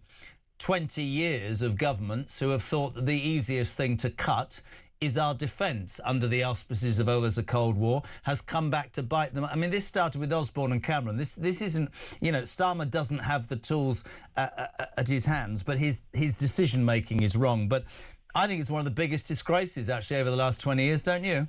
I agree entirely, Jeremy. And we are where we are, as the military always say, our great mantra. We'll do with what we can. We need decent political direction, but perhaps it is a wake-up call to politicians. The great thing about armed forces is they do give you options. Our allies in the Gulf have looked to us. I mean, I have to say, apropos your previous speaker, Peter, that one I'm sure we've reported on, the UAE won't send its own students to our universities because of the fear of Islamist extremism and the Muslim Brotherhood. But be that as it may, we have huge interests out there, and in a problem, you know, that's when you look to a friend. We can all say nice things to each other at an individual, collective, national level, but when the chips are down, it's bloody helpful if you've actually got some assets and you can parlay them. And this is not about slavishly following Trump. I think he's been very rude, and I regret that, because you know, so much of what he says does have a core of truth in it. But if you've got options, you can then say, I'll do you a favour. In due course, you might want to do me a favour. But our politicians seem to have completely lost the capacity for what I used to call the grand, gracious or generous gesture. I also think we're now left just virtue signalling, as we have done, frankly, for the last decade or so. Couldn't agree more. And with Starmer, you also, Simon, get the feeling. I mean, what did he say when he came to power? Country first, party second. I believe that almost every decision that he ever makes, he tried to cut the welfare benefits by a, excuse my French, poxy 5 billion when it needs destroying, frankly, in many instances. And his own backbenchers meant that he couldn't do it. We absolutely know, or rather I think, maybe I'm wrong, that his response to America, I mean, he played poodle to Trump. It was embarrassing. I don't know whether that was factual or fiction, but there is no doubt that the majority of his party do not want him in any way involved with Trump. And you say, so hold on a minute, you're putting our reputation on the international stage in jeopardy to save your own skin, which is finished anyway. It's ridiculous. No, and these, you know, we're now playing, as you say, party politics. There'll be an announcement today. I'm sure it'll be popular. It will simply add to our debt, our deficit. It'll simply put more strain on the finances. We don't need more subsidies for everything for everybody to yell at. We could do with just getting a backbone again as a nation. I don't know. Apparently, you can't. Take it seriously. I think I said last time. I don't think you can act small, be treated as small. Sorry, my friend. Let me just talk. No, I agree. Give me some idea with what you've done in your career. You view what's going on. I mean, initially, of course, Trump said in and out. That hasn't materialised. Iran seems to be firing these drones all over the place. They still have thousands of targets, it was said over the weekend, across the UAE. Israel and America continue to pound Tehran. What's your take of where we're at as a military man, Simon? Well, a fact that I've mentioned to a number of people, Jeremy, when I was in the first Gulf War, when we were going to liberate Kuwait, drive Saddam out, we sat in the desert building up the armed forces, building up the army. Huge contribution by Britain, naval, air, marines, army. We started bombing Saddam on the 16th of January. We didn't move on the ground till the 28th of February. There was a huge lot going on. It's very interesting to watch the oil price at the moment, which is factoring in the reality that this will end up with Iran neutralized, and those straits will be opened. We have a responsibility to assist in that. That could be any number of ways of doing so, diplomatically, politically, but sometimes you've just got to put some assets in harm's way. It's very much to our benefit. But just be careful, because so much of the reporting is through the prism of anti-US, anti-Israel, and anti-Trump. And many people are willing the Americans to fail, despite the fact it would be a disaster were that regime still to be in power at the end. I think we can safely say, whatever the regime is doing at the end of it, it will have no capacity to threaten the region again for a long time to come. The nuclear program will have been truly destroyed. The ballistic missile program destroyed. The capacity to support proxies largely destroyed. And watch out what's going on, of course, with Israel and Hezbollah. Couldn't agree with you more, by the way. Hold their nerve and watch how this plays out, but do not get too impatient. No, listen, I think that's great advice. Final question: should we be, or are we, on a war footing right now in the United Kingdom? Well, it depends what you call a war footing. It can be, that can be translated into, awful headlines. But we should definitely be looking to be far more resilient, and we should absolutely be having as many options as we can, economically and militarily, that the Prime Minister can exercise. Even if, sadly, in the current case of the current Prime Minister, he's unlikely to ever exercise with any degree of wisdom. Listen, you've got a job for life, mate. Honestly, speaking to you inspires me to believe everything will be all right. Thank you so much. The legend that is Sir Simon Mail. Do not forget his book. It's amazing. The House of War, The Struggle Between Christendom and a Caliphate. It's an amazing book, and he will be on this breakfast show regularly. What is it, 11 minutes to 9? Take a breath, Carlo. 344 499 1000. Stephen Cambridge. Brilliant show today. Peter ripped you a new one. I think someone burnt his toast, miserable git. I can't stop smiling. He did rip me a second backside, but it's okay. I completely understand. Let's go very quickly. Oh, I've got to speak to this lady this morning. There's a lot going on in the royal family and stories. Royal biographer Angela Levin. She's next. Morning. Hello. No. Are you there? Yes. Goodness. Well, what happens is when I say hello, you're supposed to go. Let's do it again. Hello, Angela Levin. Good morning. How are you? I'm all right, my darling. Thank you. So much I want to talk about. As usual, not all the time in the world. Interesting, Tom Bower, the royal biographer, love him or loathe him, has brought out a book and a lot of opinion and talk over the weekend that Camilla, our Queen, apparently described. I can't put. You're too posh for me to use this. Brainwashed. What? Brainwashed. The second word I was going to use was whipped, Angela. I mean, it's what everybody thinks. She's completely played him, hasn't she? Well, who's completely played who? Meghan's played Harry. Oh, yes, but we've known that. I said that, actually, when I saw them going to her first thing to see with him. And it was one day after they were engaged. And I thought she was a disaster. She was pushing him out the way then. She had no idea how to behave. And I've always known that she's a rascal with capital letters. I love that word. You're a rascal. Do you think that for her, and I read this at the weekend, there really is or was a Project Harry to get him, nail him, get him completely where she wanted, get pregnant, and then call the shots? Yeah, I don't think get pregnant mattered. It was just get the royal that mattered. And the thing is that if you are a woman and you really want a married man to sweep you away, you want to be married to a man who will sweep you away. She sat there looking amazing for when they first met. And she suggested on day 2, they went to Africa, which she knew he loved, pretending she didn't know and all these things. And they would just lie under the sun and under the stars, be together. Now, if that's just going together like that in 2 days, you're actually going to somebody who is not exactly very clean. She's a rascal, Angela. What you're saying is she's a manipulative little woman who knew exactly what she was doing, has played him like a good one, and he finds himself in a corner. Now, I said this, and even my old man, when he was alive, went, that's a bit harsh.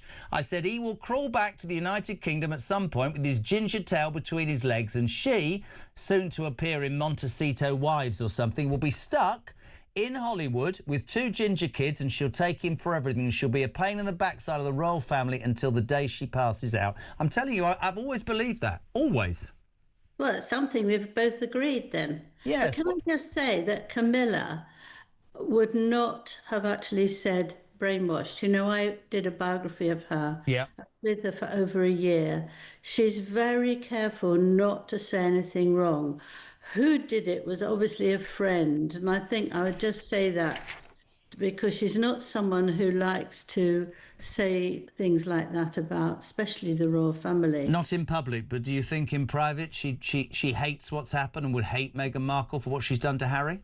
Well, she tried very hard to be nice to her, and she invited her and Harry round for dinner, and she chose the book that she did about all sorts of people when the flats burnt, and she wanted to do that with them, and she thought she'd pick one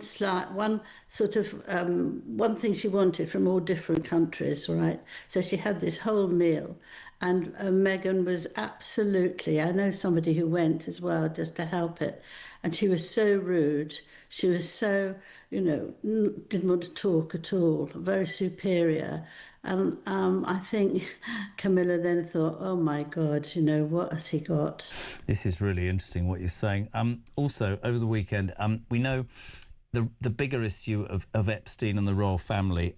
Andrew in trouble, can't come out of the front door of Wood Farm and ride a horse.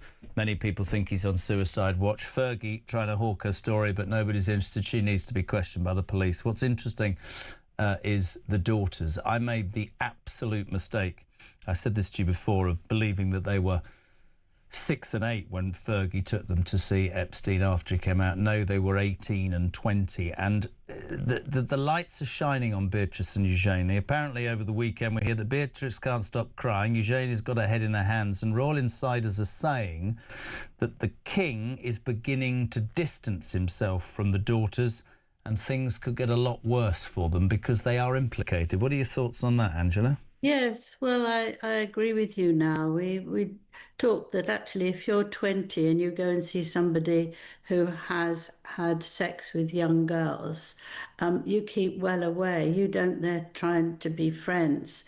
And she agreed to go with her mother and Eugenie when he came out of prison 5 days earlier. Yeah. Now, you have to know by that age that you don't do that with men. Absolutely not.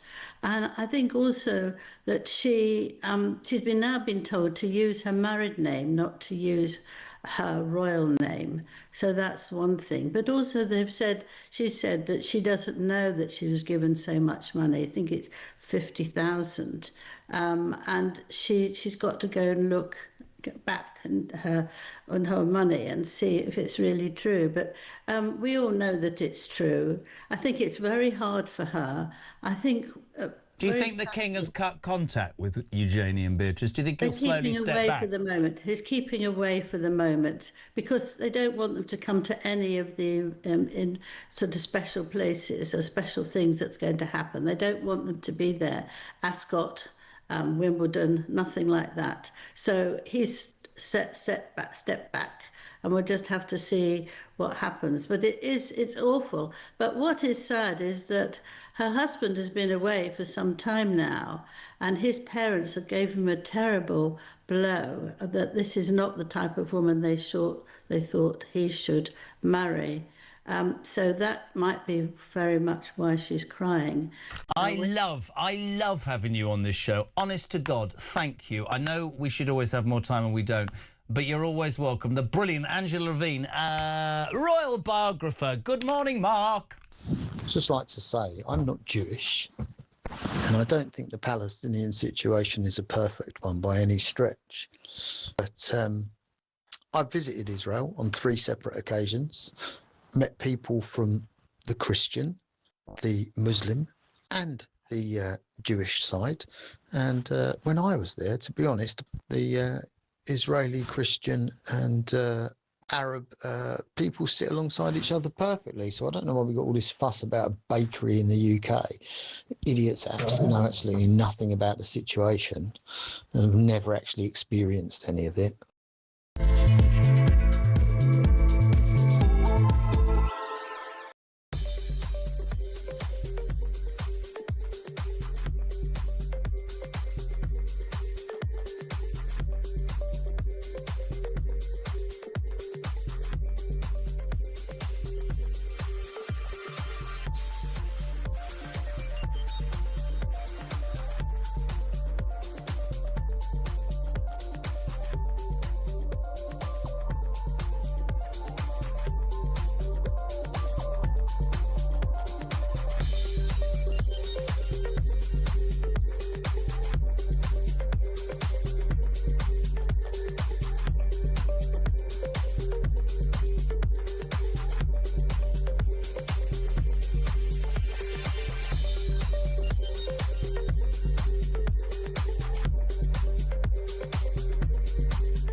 Over the past 36 hours, the United States and its partners have launched Operation Epic Fury, one of the largest, most complex, most overwhelming military offensives the world has ever seen. Nobody's seen anything like it. We have hit hundreds of targets in Iran, including Revolutionary Guard facilities, Iranian air defense systems. Just now, it was announced that we knocked out 9 ships plus their naval building, all in a matter of literally minutes. Iran's formerly supreme leader, Ayatollah Khamenei, is dead.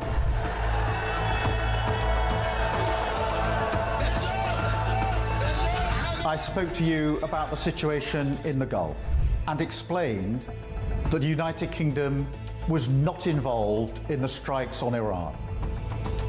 That remains the case.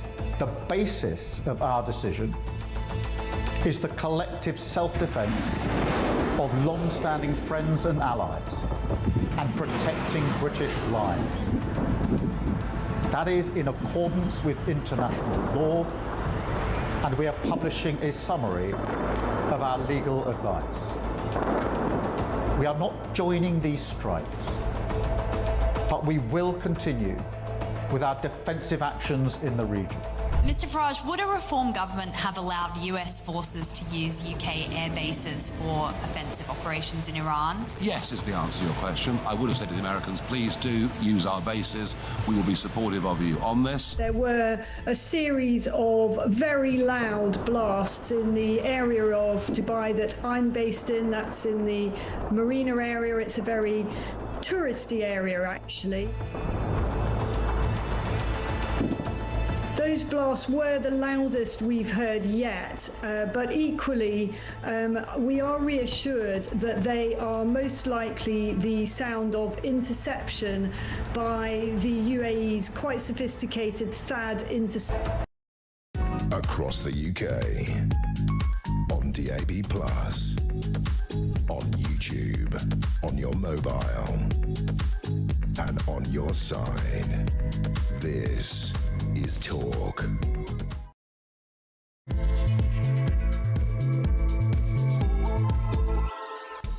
The home of common sense. There doesn't seem to be much in the United Kingdom. Welcome back. It's gone 9 o'clock. This is Talk. JK till 10 and Julia from then.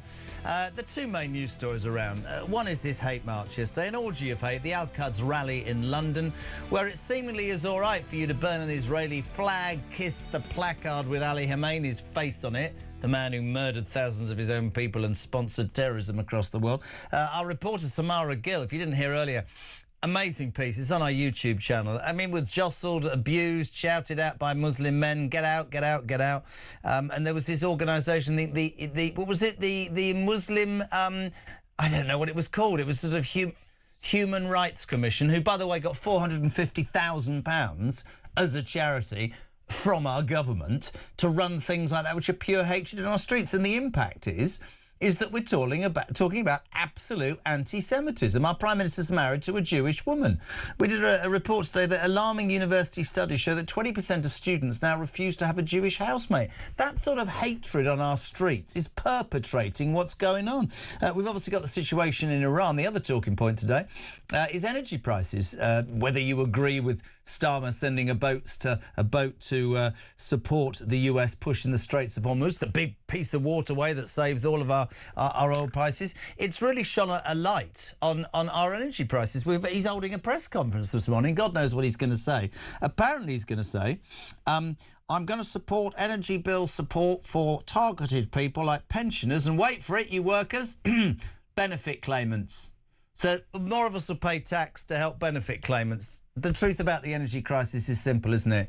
We are following this mad net zero madness. So Ed Miliband was today described by his policies by The Guardian as a monumental act of political self-harm. Let's spend billions and billions of pounds building wind farms that don't create enough electricity, and then let's import that and the gas from other people. No, why don't we damn well drill and do something about it? 0344 499 1000. Here's a man. Here's a man. Oh, actually, let's say good morning to Vince. Vince, good morning. Morning, Jazz. Vince Worcester. Really worried. I'm a father, grandfather, great-grandfather, and I'm listening and hearing a lot of conversations. Basically, the 30s, 40s, even 50s and 60-year-olds are not happy, and basically Islamists are poking the bear, and it's going to I'm scared of what is going to happen very, very soon in this country.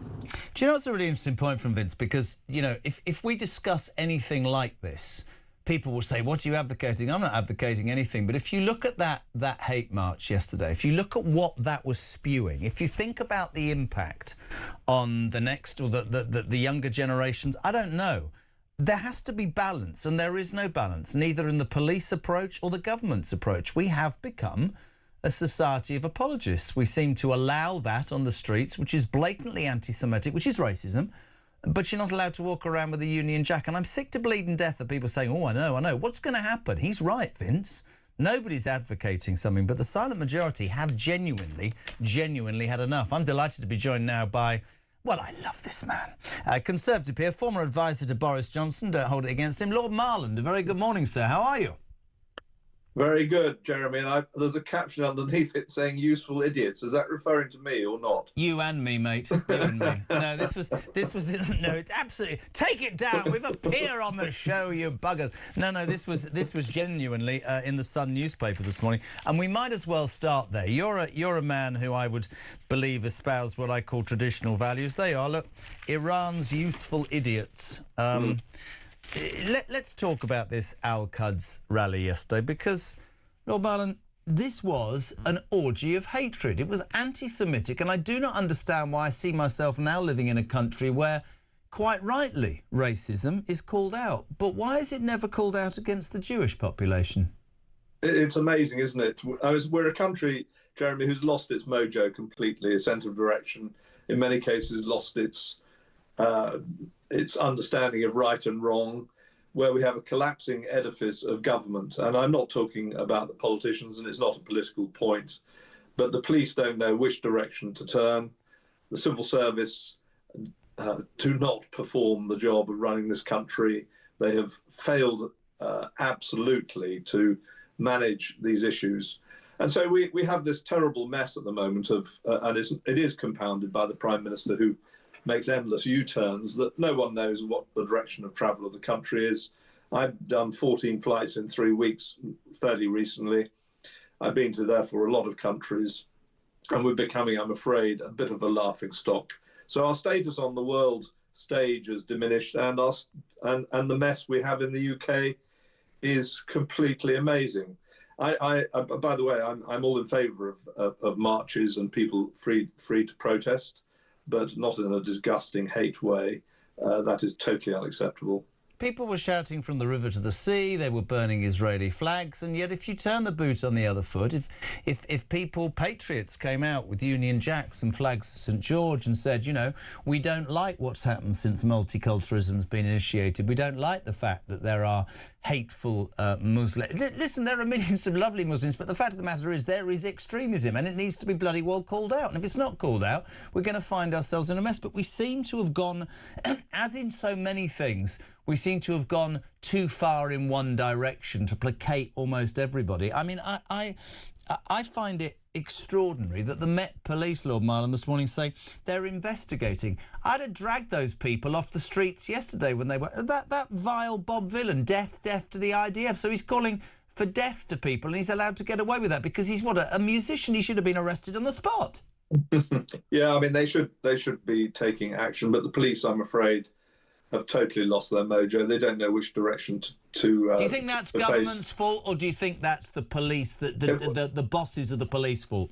Well, inevitably, it's a combination of both. You know, the police have got terrified of making an arrest for fear of the repercussions from politicians on the one hand, but also from the public. They've completely lost their mojo, and they need to go away and find a way of delivering. I mean, the country supports the police and has to support the police, but it's very hard to do so at the moment with some of the decisions they're making or not making, isn't it?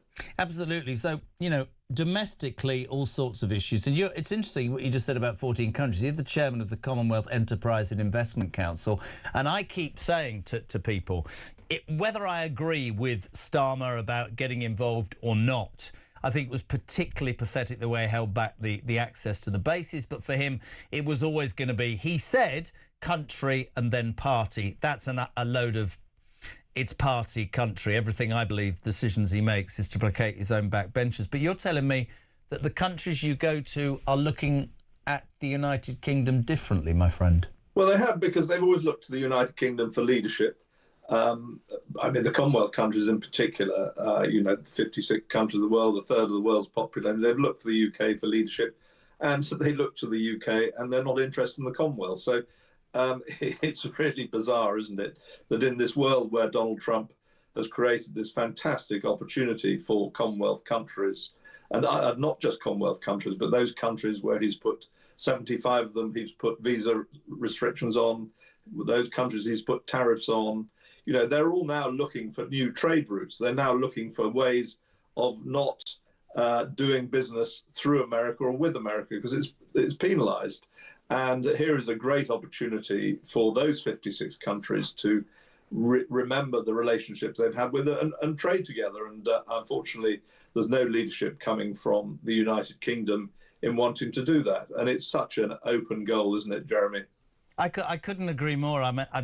People say to me, do you ever come in and not have a go at Starmer? I don't know.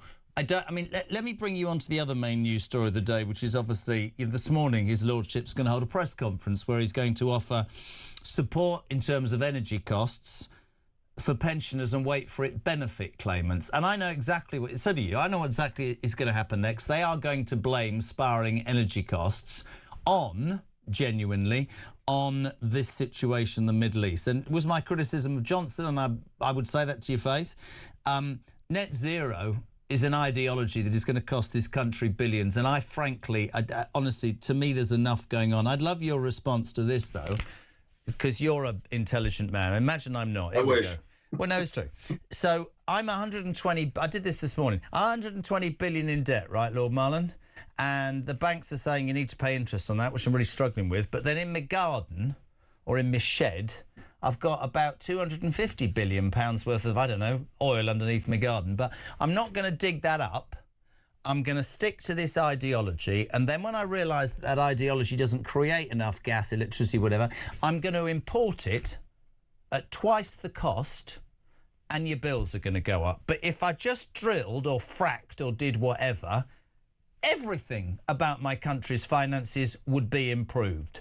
I don't understand it. Do you? No, well, I was Minister for Energy and Climate Change and took over from, was one of the ministers, took over from Mr. Miliband. He's a zealot. He has no idea of transition. And the important word is transition, of how you your energy supply from one to another at a gradual basis, so not affecting the energy supply or the energy buyers in terms of price. We have 50%, or did have 50% of our gas straight from Norway, which is a good thing. We did import 20% off the spot market. 10 of it came from Qatar. That 20% now is under serious threat, because with the Straits of Hormuz, nothing has happened. 3,000 tankers go a month through the Strait of Hormuz, or 3,000 ships, but tankers largely go through the Strait of Hormuz on a month. To actually stand by and say, we're not going to do anything about it, strikes me as being utter madness. If you have the opportunity of a coalition with other countries to support your own energy supply, then why would you not be taking that opportunity, as well as signalling that actually you're supportive of the Qataris, who've been long friends, of the United Arab Emirates, are long friends, and of course the Saudis, who are also friends. So it strikes me as being dithering madness that you are not coalitioning with other countries to ensure shipping goes safely through the Strait of Hormuz, because that, in the end, is what protects the bill for our taxpayers. Yes, this net zero thing is not entirely his fault. The previous Conservative government were pretty obsessed by it. Was it can I just ask you quickly, was that a mistake by Johnson? Because I see it as that now, I have to say. Well, it wasn't just Johnson. It was, it was Michael Gove. It was David Cameron to a certain extent. Yeah. But it's all about transition. Yes, if you can use your energy resources like wind, offshore wind, where we get a lot of wind, where you can use waste to energy, things like that, to improve the energy mix, and indeed nuclear, which we're doing, then this reduces the dependence on oil, which has got to be, in the end, a good thing because our supply is running out and we have disruption in the world supply, as we can see at the moment. But you can't just go from one thing to another overnight. Great to have you on, my friend. How many more countries are you heading off to now, then? Well, I'm happily enough going to Jersey and Guernsey on a Commonwealth visit next week. He's not, ladies and gentlemen. He's going to count his money. What's he talking about? I wish. What's going on? I wish. Haven't got time. Oh, well, at least you're not denying it. Lord Marlon, it's always a pleasure. Thank you so much indeed, my friend. 9:15, Lord Marlon, chairman of the Commonwealth Enterprise and Investment Council there on Talk Breakfast. 0344 499 1000. Let's take a call. Anne, good morning. Just a minute on Talk Breakfast. What you got for me? I was listening this morning and you mentioned the Guardian paper. Well, I've torn it up now. Yeah. Well, I don't blame you. My thoughts were that if they support I can't get the word out. Anti-Semitism. That's the thing. That one, yeah. Propaganda. Why don't the advertising companies stop supporting them and the public stop buying the paper? Well, I don't think, to be fair, many people buy the Guardian newspaper anyway, and that's an absolute fact. And that's not for all the people who are going to go, oh, why is that? Because you work for News UK. It's a fact. The Times and The Sun are streets ahead of The Guardian. If you're just tuning in, Anne is referring to this. The Guardian has today been accused of anti-Semitic language to describe, when it described there was a Gales bakery. Gales, as if you know, is a chain. It was due to open a new branch in Islington. And because it turned out that there was a cafe run by Palestinians 3 or 4 doors down, The Guardian thought it would be a good idea to describe the opening of this Gales bakery as an act of heavy-handed high street aggression against Palestine. Well, I would say that The Guardian is part of stirring up anti-Semitism that we saw on the streets of London yesterday, that the police will seemingly do absolutely nothing about. I agree with you, Anne. The other thing I was thinking as well, with all those people that were on the street, how about if the police, they must have had, I can't get my words out this morning, racial thingy. Why don't they, if they're British citizens, why don't they take the British citizenship off them? Because they obviously don't like this country. I don't understand. I don't even know whether they've got British citizenship. We've got open borders now. Anybody can get in. I do not understand, without being harsh here, OK, why people want to come to this country. There's 2 things I want to say. One is, my country is so awful and I'm oppressed and it's vile, I want to come to Britain. Apparently you're going to get in anyway. Why do you want to come? Oh, because you're really soft. But when you get here, all you do is try and castigate and destroy the very society that you want to come to. Then you give you 40 grand and you go back home, put it in a bank and come back. World's gone nuts, son. I never thought I'd see it like this, did you? No. Right, I've known absolutely fabulous Muslim people. Absolutely. They must be ashamed. Then stand up and say it. I want moderate. I'm sorry if people don't like this. I can be cast. I know plenty of amazing Muslims, but stand up and say that you too are outraged and are against the extremist wing. That's the whole point. Thank you, Anne. We love you. 9:20, live across the UK. This is Talk Breakfast. Wayno. Morning, Jazza. It's Wayne from Erdington in Birmingham. The Muslim problem. Well, let's have it right, mates. If you totaled up all the deaths, all the atrocities that these Islamists have caused over the years, of course we should be worried about them. And to be honest, we've put up with them, we've stomached them, and now they're doing this in our country. We're about sick of it. So the simple thing is, send them all home. I really don't care anymore. Oh, yeah, but there's some good ones. Well, I'm not prepared to chance it anymore.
UK.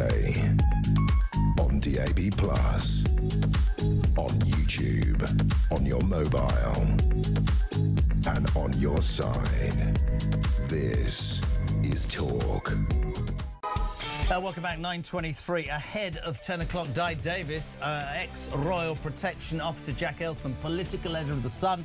But now we say a very good morning to a former political editor of The Sun and a monument of political broadcasting. Trevor Kavanagh, good morning. Good morning, Jeremy. I always know with you that it doesn't make me feel like I'm so out on a limb.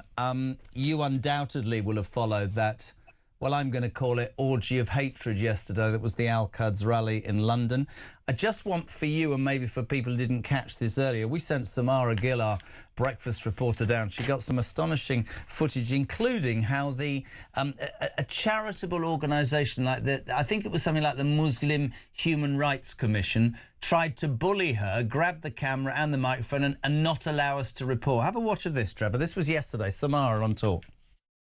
I'm talking to her. I'm not talking to you. No. The British is the statement. If you want, if you don't mind, can you can stop taking the interview right now? You can do it from the inside, please, if you don't mind. We're just doing that to make sure. We're from the organisers. That's up to her. What? Anyway, this is the day we're opposing the continuous genocide of Israel, Britain, and USA in Palestine. The defenseless people, babies, genocide, being killed in hospital, and these people, they flag bearers of democracy, look what they do. And Iran, 20,000 people being killed by America and British bombing. All of them. Excuse me, we're the press, so we're going to get the police involved with you people. I think is a good statement. Anyway. That's the Islamic Human Rights Commission. Where are the police? We need to get the police. Get the police quickly, because he's gonna... I'm gonna report as an evidence. Okay. They have it talk to me and this gentleman. Trevor, you and I have got a bit of experience, genuinely without being alarmist. Where does this end? It's okay, it seems, for people to brandish placards kissing the face of a man, Khomeini, who killed thousands of his own people and sponsored the bombings and death of thousands across the world. It's okay for Bob Villan to repeat the Glastonbury death to the IDF. It's okay for people to set fire to Jewish flags. All of this in my capital city, and the Met Police say, we're investigating. Why were they not dragged off the streets like Lucy Connolly was dragged from our house? It's wrong, Trev, isn't it? It's wrong. It's wrong in every possible respect, Jeremy. Not just wrong, extremely dangerous. I mean, these hysterics who patrol the streets now, you ask, well, how is this going to end? Well, frankly, I think it's only just beginning. And the omens are appalling at a time when we are literally now undeniably at war. We may be on the periphery of this war in the sense that we have no defenses, no military, and no opportunity to offer any help to the Americans or the Israelis. But we are in it up to our necks, whether we like it or not. And this is not going to stay just in Iran.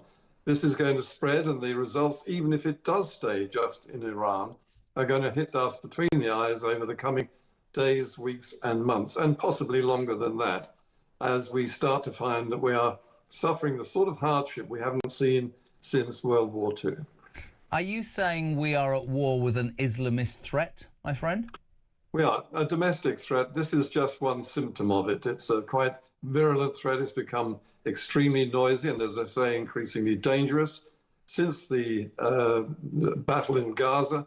And the voice of the Muslim extremists is now loud and vibrant and absolutely undiluted by those who should be, as you've said several times already, standing up as Muslims against it. They should be speaking out against the sort of things that are going to bring down or risk bringing down the sort of democracy we've enjoyed for centuries. And when we say that, and you've been around a long, long time, people will accuse us of using, you know, strong words, bringing down the democracy, but I don't see how there's any balance or any sense of fairness in a system that allows the sorts of things that happened yesterday And I repeat, if you write something, I don't condone what Lucy Connolly wrote. There was a journalist at the Times who'd written something on WhatsApp about a teacher at school he wasn't happy with in the parental group, and 6 armed police came to his home and arrested him.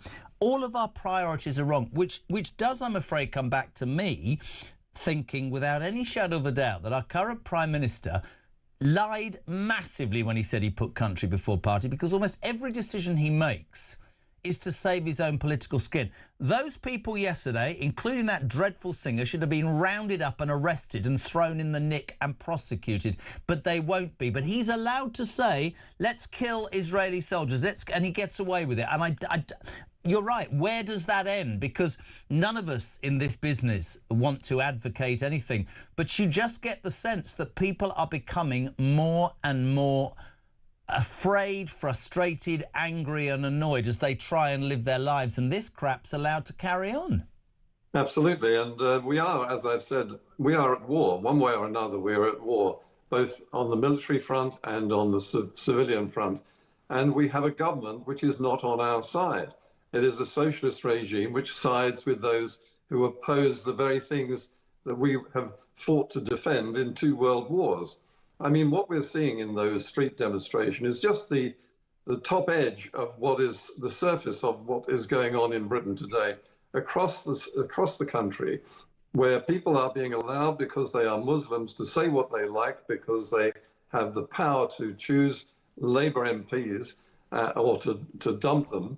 And so the government is running scared of the very people who are speaking out against our country, and who in many ways are slowly sort of subsuming themselves into the way of life in this country, which requires huge amounts of welfare. They are not, in many cases, they are not contributing to the economy of the country. And in the extreme cases, I can tell you that this is a political thing. This is a deliberate attempt to sap the economy of the host country. It's happening here, it's happening in Europe. And we are a soft touch. That is the reason why so many take so many risks to get here. Do you think that when you think about the sort of basis of a country that I am beginning to not recognise, free speech, those civil freedoms were always the bedrock of Great Britain, do you think that that has allowed that spewing of hatred? Do you think we've gone too far? Is there a point where some of those freedoms need to be curbed to ensure a future? I hate to say it, Jeremy, but I think it's much too late. For a start, we've got a government that is of no use whatsoever, in office for another 2, maybe 3 years if they want to stretch it, who have no policies worth looking at, who have a leader who has no idea what he's doing, is a total empty vessel. And while they're in power, it doesn't matter who's on the sidelines talking common sense, whether it's Reform or Tories or anyone, certainly not the Lib Dems. There is no way that we're going to slow down or halt this. Basically, it's insurrection. It may not yet be violent, but I fear that at some point in the future, we risk the fact that it might actually become violent. I think it's mental. I think there's mental insurrection. I think that many people, if we're honest and open, as we should be on a show like this, I don't think I've ever met so many people who are so frustrated by the unfairness, the unjustness, the lack of sense in so much of what is happening. Is it too late to save our country then? I hope it's not. I hope that eventually Keir Starmer will be dumped and replaced by someone who has the sort of moral fibre to take this problem on. But if it's Yvette Cooper or Ed Miliband somewhere in there as Chancellor, or Wes Streeting even, I can't see any of them grasping this nettle. They're all reliant upon the Muslim vote. And the Muslim vote is suddenly up and wagging its tail. It's actually demonstrating that it can choose Labour MPs or choose to dump them. So the government of the day, the Labour government under Keir Starmer, is running scared of the very people that we've seen on the streets of London doing what they did yesterday in their demonstration. And that's happened because we're so soft that we've allowed people to come into this country for no reason and wipe their backsides, to be fair, isn't it? Well, not only allowed them, we've almost waved them in across the channel in ever-increasing numbers, very alarming numbers. I mean, the very people who are coming in on the boats are the very people we don't want. Yeah. They are Afghans, Pakistanis, and others from war-torn or extreme Muslim Islamist backgrounds. And they are the enemy within, but they're not even the enemy within anymore. They are coming in, they are invading this country. And we have yet to wake up to what is an enormous threat, which is already here in our society. What do you say to people who would say, listening to us now, they would say, oh, come on, that's really unfair. That's almost bordering on racism, these poor people, blah, blah, blah. Because my answer is very simple. The hatred spewed against my Jewish community friends yesterday is absolutely appalling. You're calling for death and destruction. Kids are not able to go on buses. I've told you that story before. But nothing's done about that because seemingly, I mean, I find any racism abhorrent, but apparently it's okay for anti-Semitism. I mean, it's skewed and it's fundamentally wrong, Trevor. It frustrates me beyond frustration. Well, those who defend what was happening on the streets of London yesterday are indeed the useful idiots, not just those who are doing it, but the people who stand up and say this is freedom of speech. They're entitled to stand up and decry what we're doing as a country, the sort of things we've taken for granted as our democratic freedom of speech over centuries. Hard won, won by the blood of people who are prepared to stand up and fight for it. And suddenly it's at risk because idiots stand by. And in fact, you just have to wonder what goes on between their ears. What color is the sky in their world? This is a serious and present danger. And it beggars belief that we are simply standing back and wringing our hands. And you and I are talking about it and nothing is being done. Final question, which I asked somebody this morning and they fell off their chair. Are we sleepwalking into becoming Nazi Germany, Trevor Kavanagh? No, I don't think we are. I think we're sleepwalking into becoming an Islamic republic. Really interesting as ever to have you on, my friend. Thank you. Political legend, I have to say, journalist-wise. Trevor Kavanagh, thank you so much indeed. This is all about that Al-Quds march yesterday. Also, the alarming university study this morning that said that 20% of students refuse to have a Jewish housemate or roommate now. That's the world we're living in. 0344 499 1000. Shirley, good morning. Good morning, Jezza. It's Shirley in the Cotswolds. I don't know what the world is coming to. We're talking non-stop about the horrendous way that this country is changing. We've got lefties all over the TV spouting their mouths off. They're on the Oscars, they're on Question Time, they're everywhere. And you're, as Peter Blexley pointed out, presenters are terrified of using the word Muslim. In case you're taken off air. We can talk non-stop till the cows come home and nothing is changing. I'm afraid the left are out there.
across the UK, on DAB+,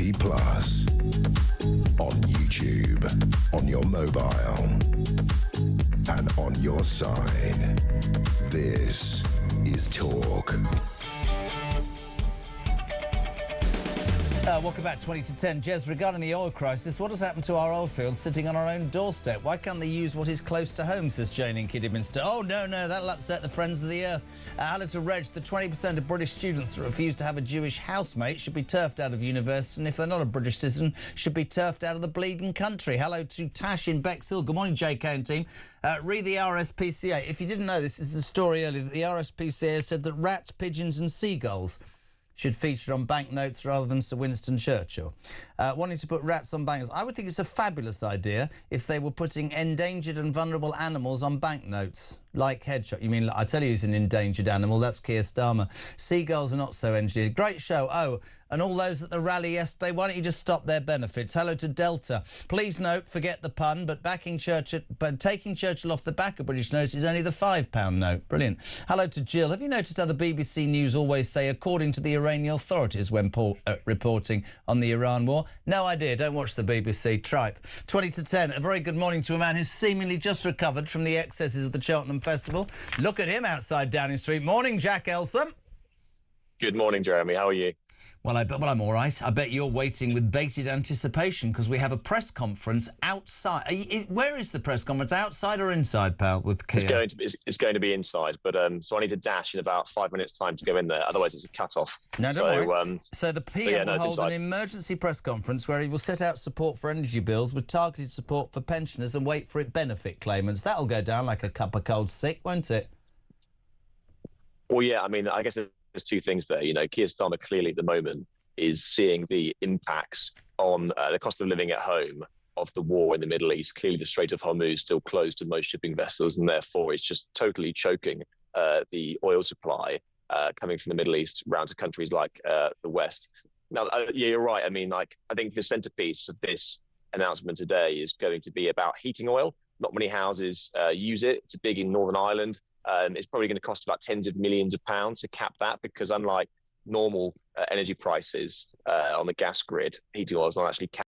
So I'm sure we'll get something today. And then I think we're waiting to see what other targeted supports towards the poorer households that entails. I think that there is a view, thank goodness, inside government that we can't actually afford any more massive energy bailouts, the sort we saw in COVID, or the sort we saw in the aftermath of the Russian invasion, just because it is, we are so far in debt now as a country that, tens of billions more is just something we can't afford. I know you're in a hurry, so very quick question. Ask him this if you want to, I'm sure you won't, but say to him, if I'm 120 billion in debt, I've been doing this all morning, and yet in my garden is 120 billion, why am I going to leave that there and still be in debt? I don't understand why these people won't drill when they know there is a valuable, basically something we own that would rid us of all of this pain and misery, Jack. Yeah, Ed Miliband coming under massive pressure here. He's clearly one of the leading eco-crusaders, not just in the country, but in the world. And we seem to be really out on a limb in this country. The fact that we have these massive resources in the North Sea, but Ed Miliband has made the decision not to actually renew any fresh new oil and gas drilling licenses. And so, that is something which he's not only coming under pressure in the UK domestically, but also from the president as well. Every time the president picks up the phone to Keir Starmer or makes a public pronouncement about the UK, you can bet your life for the fact that he's always going to say, you have this massive, rich revenue right off your coastline. It's called the North Sea, but at the moment we seem to be neglecting it rather than actually harvesting it. And just final thing, and the point that really annoys me is we won't drill, but we'll buy it off Norway who've drilled out the same thing. So environmentally, it makes no sense, and economically. Jack, you go. I know you're busy. We really appreciate it. Jack Elsom, political editor of The Sun, is going off to that press conference now. He's outside 10 Downing Street. For us, you can see him there. Later on, Julia and Ian will be reporting. But it's the Prime Minister saying, well, I mean, the reason energy bills have gone up is because of this war. No, mate, it's because you're incompetent. The war's been going on 2 weeks. Energy bills have been rising because of your obsession with net zero, and you won't do what most people believe you should do, which is use a resource that we have. I want to be less angry of a morning. Teresa, good morning. Hi, Jeremy. I just wanted to say the way of the world now, as a mother with 2 young daughters, I do worry about the future. I go back to when I was at school around Essex and London. I grew up and went to school with many different religions and faiths, and it was never a problem. You know, we mixed. I experienced racism from some of the people at the school. It's never not been there. But however, I felt like everybody got along and it wasn't such a big issue.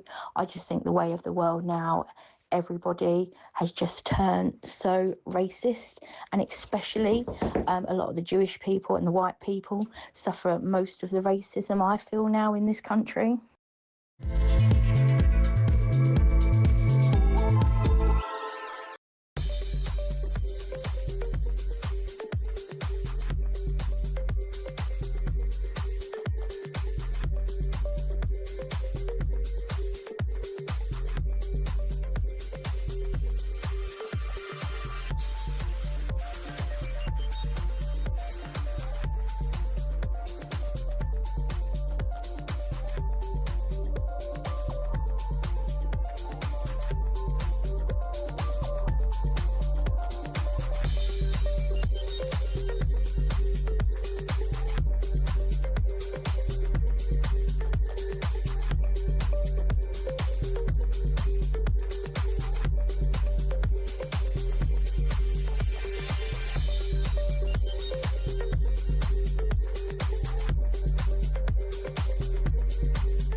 Do you think Donald Trump has a plan post-war? A couple of weeks ago, when he started this off, he made a speech saying help would be on the way for the people. There was going to be regime change. He appointed Mandelson against advice. We know this to be true. If this was a Conservative Prime Minister, the wider left would be absolutely screaming for his resignation. Government's announced this afternoon, we're setting up a people's panel to work out exactly how you want us to roll out these digital IDs. We don't want them. Across the UK, on DAB+, on YouTube, on your mobile, and on your side. This is Talk. Welcome back, Julia here from 10 o'clock, just gone 2:02, 444-499-1000. John in Bakewell. If this new Islamophobia law comes into effect, will it stop Peter Bleksley from having his talks and shows around the country? Would they be classed as hate speeches? No idea. Liam from Accrington, love the show. How about this? I get told by a neighbour, take your Israeli flag down because it's stopping the sale of my house. How shameful is that? My God. We've got some really weird breaking news. Was it from yesterday? At least 20 tankers were seen delivering 150,000 gallons of liquid manure to the new home of Andrew Mountbatten Windsor in Sandringham. The former Duke of York is residing, of course, at Wood Farm in Sandringham. I mean, I know he was full of but honestly, to drop 150 gallons of it. Let's say a very good morning. Final guest today, delighted. He went down a storm last time. Di Davis, former head of Royal Protection. Di, good morning. Good morning to you. Lovely to be back with you. Any idea why there will be 150 gallons of liquid manure poured into the back garden of the ex-Duke of York? Well, he's been swimming in it for years, so no, I honestly don't know why he would have that. But it's time a lot of the excrement was cleared out of him and indeed his family. I feel very strongly that whoever is investigating, and I say whoever, because it's not clear to me who exactly is investigating him and his ex-wife, and sad to say, his daughters. Well, this is one of the things that I wanted to talk to you about, because there's been quite a lot of press over the weekend. You've been very vocal, so have I, so have other people, that you know, that there was obviously a web of lies and deceit and improvement of finances amongst the York clan. I said earlier, Di, I made the mistake at the beginning of this a few months ago saying, you know, what sort of woman Fergie takes a 6 and an 8-year-old to meet a convicted paedophile? Turns out the girls were 18 and 20. Now, reports at the weekend say that royal insiders are insisting that the king is beginning to distance himself and the monarchy from Andrew's highly strung daughters. One can't stop crying, the other's got a head in the stand, but people are saying that things could only get worse and implying, Di, that they're up to their necks in what's in his back garden as well. Well, I think it's only fair, because if it was you and I and you had over £1 million put into your various bank accounts by foreigners, a Turkish gentleman, and a chap called Edwards, who has been liaising with Prince Andrew for years, you would be subject to a variety of different checks. All I'm saying is the rules now have to apply to the royals in the same way as it does for us. This whole saga has opened up the underbelly to the royal family, sadly, and we're now seeing a whole range of issues which, frankly, now we know there's no putting the cork back in the bottle, and explanations are required. HMRC would investigate you, I'm sure, if you had £1 million put into your bank account, and so would the charity commissions would be investigating Fergie and all the issues surrounding the 2 daughters. Yet there is no sign from any of these authorities that they're actually doing this. Could they be doing it without making it public, Di? Well, it may well be, but if so, where have they been for the last 15, 20 years? You know, this has been going on for a long time. They, along with others in the royal family and various politicians, must have known what was going on, and yet they've all turned a Nelson's blind eye to it. And I'm just fed up with being fed a load of old baloney by a load of old people who, frankly, are not telling the truth. Couldn't agree more. What do you think Charles will do about Beatrice and Eugenie, Di? Well, I think he said that justice must take its course, the investigation must take its course, and so it has to take its course as far as they're concerned, and indeed others in the royal family. We have to ask why they're still getting the perks of a house in Kensington Palace and in St James's when they're not working royal. So what on earth has been going on, and why has it been kept hidden for so long? No, I'm afraid I think the days of Charles might be numbered if the truth actually comes out, sadly to say. Where we stand now, do you think Eugenie and Beatrice are still part of the royal family? Well, they are by the sake of their father, bloodline as they are, but I don't think they have any credibility. It's a bit like our government at the moment. There's no credibility left to the man in charge of it. And sadly, as a consequence of Andrew, there isn't that much credibility in many quarters for the royal family. That's the sad issue, because some of them do good work. I sometimes think what my old man would say if he was still here. Let's talk about Andrew. We talked last time about royal protection and about how you called for ex-royal protection officials to come out and speak the truth, and that certainly gathered a lot of support across the globe. Do you think we'll ever... I mean, essentially he's under house arrest, isn't he? I mean, he can't even come out and ride a horse. Do you think we'll ever see him in public again? Well, it's a good question, and I've been talking with a variety of people, including Andrew Lowney, who's been excellent in gathering the evidence, you know, more than most, I would say. Well, the way he was treated, by the way, when he first looked into the York household, he was threatened with treason and prison and suing and everything. And Andrew Lowney, I'll say it here and now, absolutely, well, about 98% of what he said is going to happen or has actually happened. Well, you're absolutely right, and he's an incredible, well-trusted, well-researched journalist who deserves the credit, along with victims.